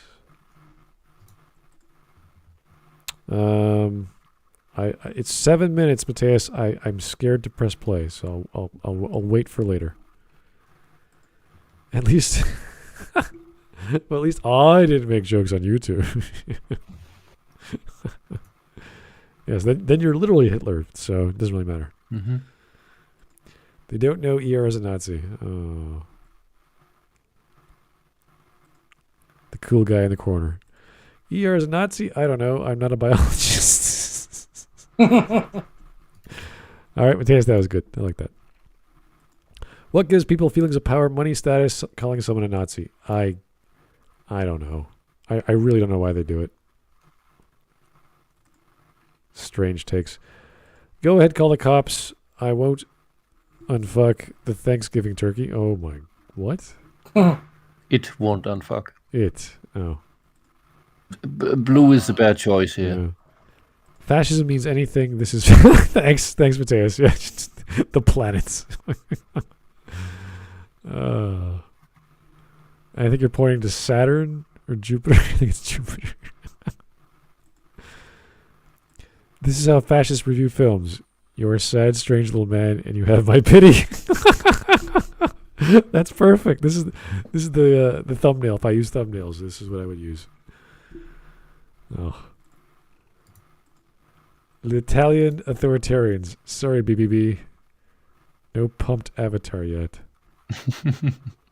That's okay, Mathis. I'll wait. Yeah. He likes doing these retard-looking whatever avatars. You haven't used yours yet. I like mine the best. I think I'm going to keep that for a while. I think I've outdone you with my current one. Yeah. Okay, well, here's art. Why don't fascists understand art? You know, I'm quite sure Hitler was good at art.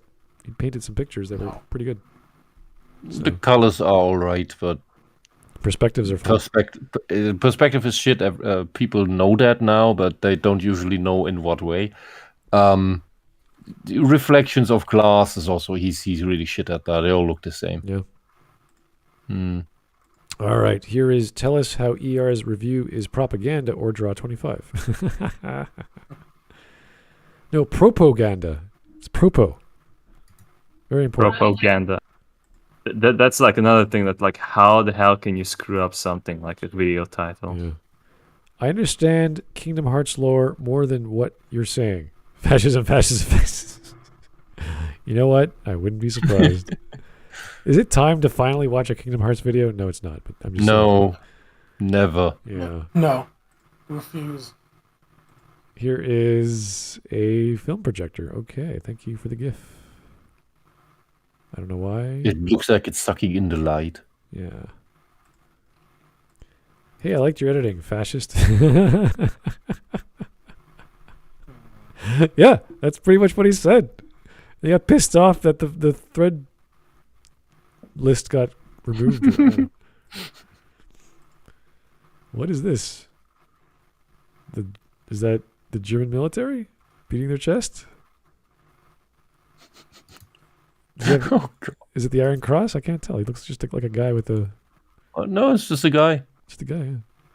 There's no... I don't see an Iron Cross even. E.R. Mein Führer? What? Hello? Oh. That is actually funny. Then we have this wonderful bizarre meme. Is that Sailor Moon? I can't remember where that's from. The style looks like it. Caucasian power? Oh. Me hearing about this guy in discussion. Why? Why? Motivated. Not me. I was depressed half the time. Smudcast bloke. The boy's waiting for an argument. Thanks, Mark. Yeah, it's pretty depressing. Listen to that fellow. And the last one. Is that Hitler? Yes, that's Hitler. That's pretty good. Not bad. It's not great. But it's pretty good. Yeah. Some of the perspective is off. I can tell you. You're right. But for if a painting, only he could just use grids, so he could see like where he went wrong. We could have prevented the World War. Yeah. So there was a rumor there was room for improvement. He could have improved. Yeah. Some shading, some light. It just gives me the idea that like whatever like university you went to, like that had to be really fucking hardcore, if this wasn't like enough. Yeah, this is actually, if you were to show this to a university, they'd probably accept you. So. Yeah, wasn't this Vienna? Today they would accept you instantly. Yeah, he did landscapes of Vienna. Yeah, but Vienna is an absolute elitist, stuck-up hellhole. Yeah, I know. But they make amazing beer. If you're not the epitome of perfection, they think you're trash. Yeah, or rather, Bavaria, the beer I like. I had some. What? I had some beer. Was it? No, it was yesterday. I had some Bavarian beer. Okay, but they don't like each other. Yeah, that's fair. Holy hell, guys, that was painful. I would have rather covered a Maggie video. I mean, at least I can say that it's over. So yes, there's something to look forward to. I'm gonna get a drink. You guys should go relax and do your thing, work out, run around the block, sleep, whatever it is. Do it, and never ever listen to this guy again. I'm not gonna post anything else. I already posted on his video, Godwin's Law. And that's all I had to say, because as soon as I heard that, I was like, oh boy. I was not expecting the deluge of ad hominems and nonsense from this fella, who claims to be a writer and critic. So, anyway, thank you so much for showing us this guy that we'll never cover again. And hopefully tomorrow we'll have more fun with Anime Day. Anything joyful, anything with, give me some tits, give me some cute girls, give me some robots, give me some dragons. I don't care. Anything. Just make it fun, please. Please. Just not this guy. Not this fellow talking about, or anything like, no Avatar, no Korra, none of that. Just Japanese stuff. Whatever. Just do it. Get some good recommendations. Wholesome things.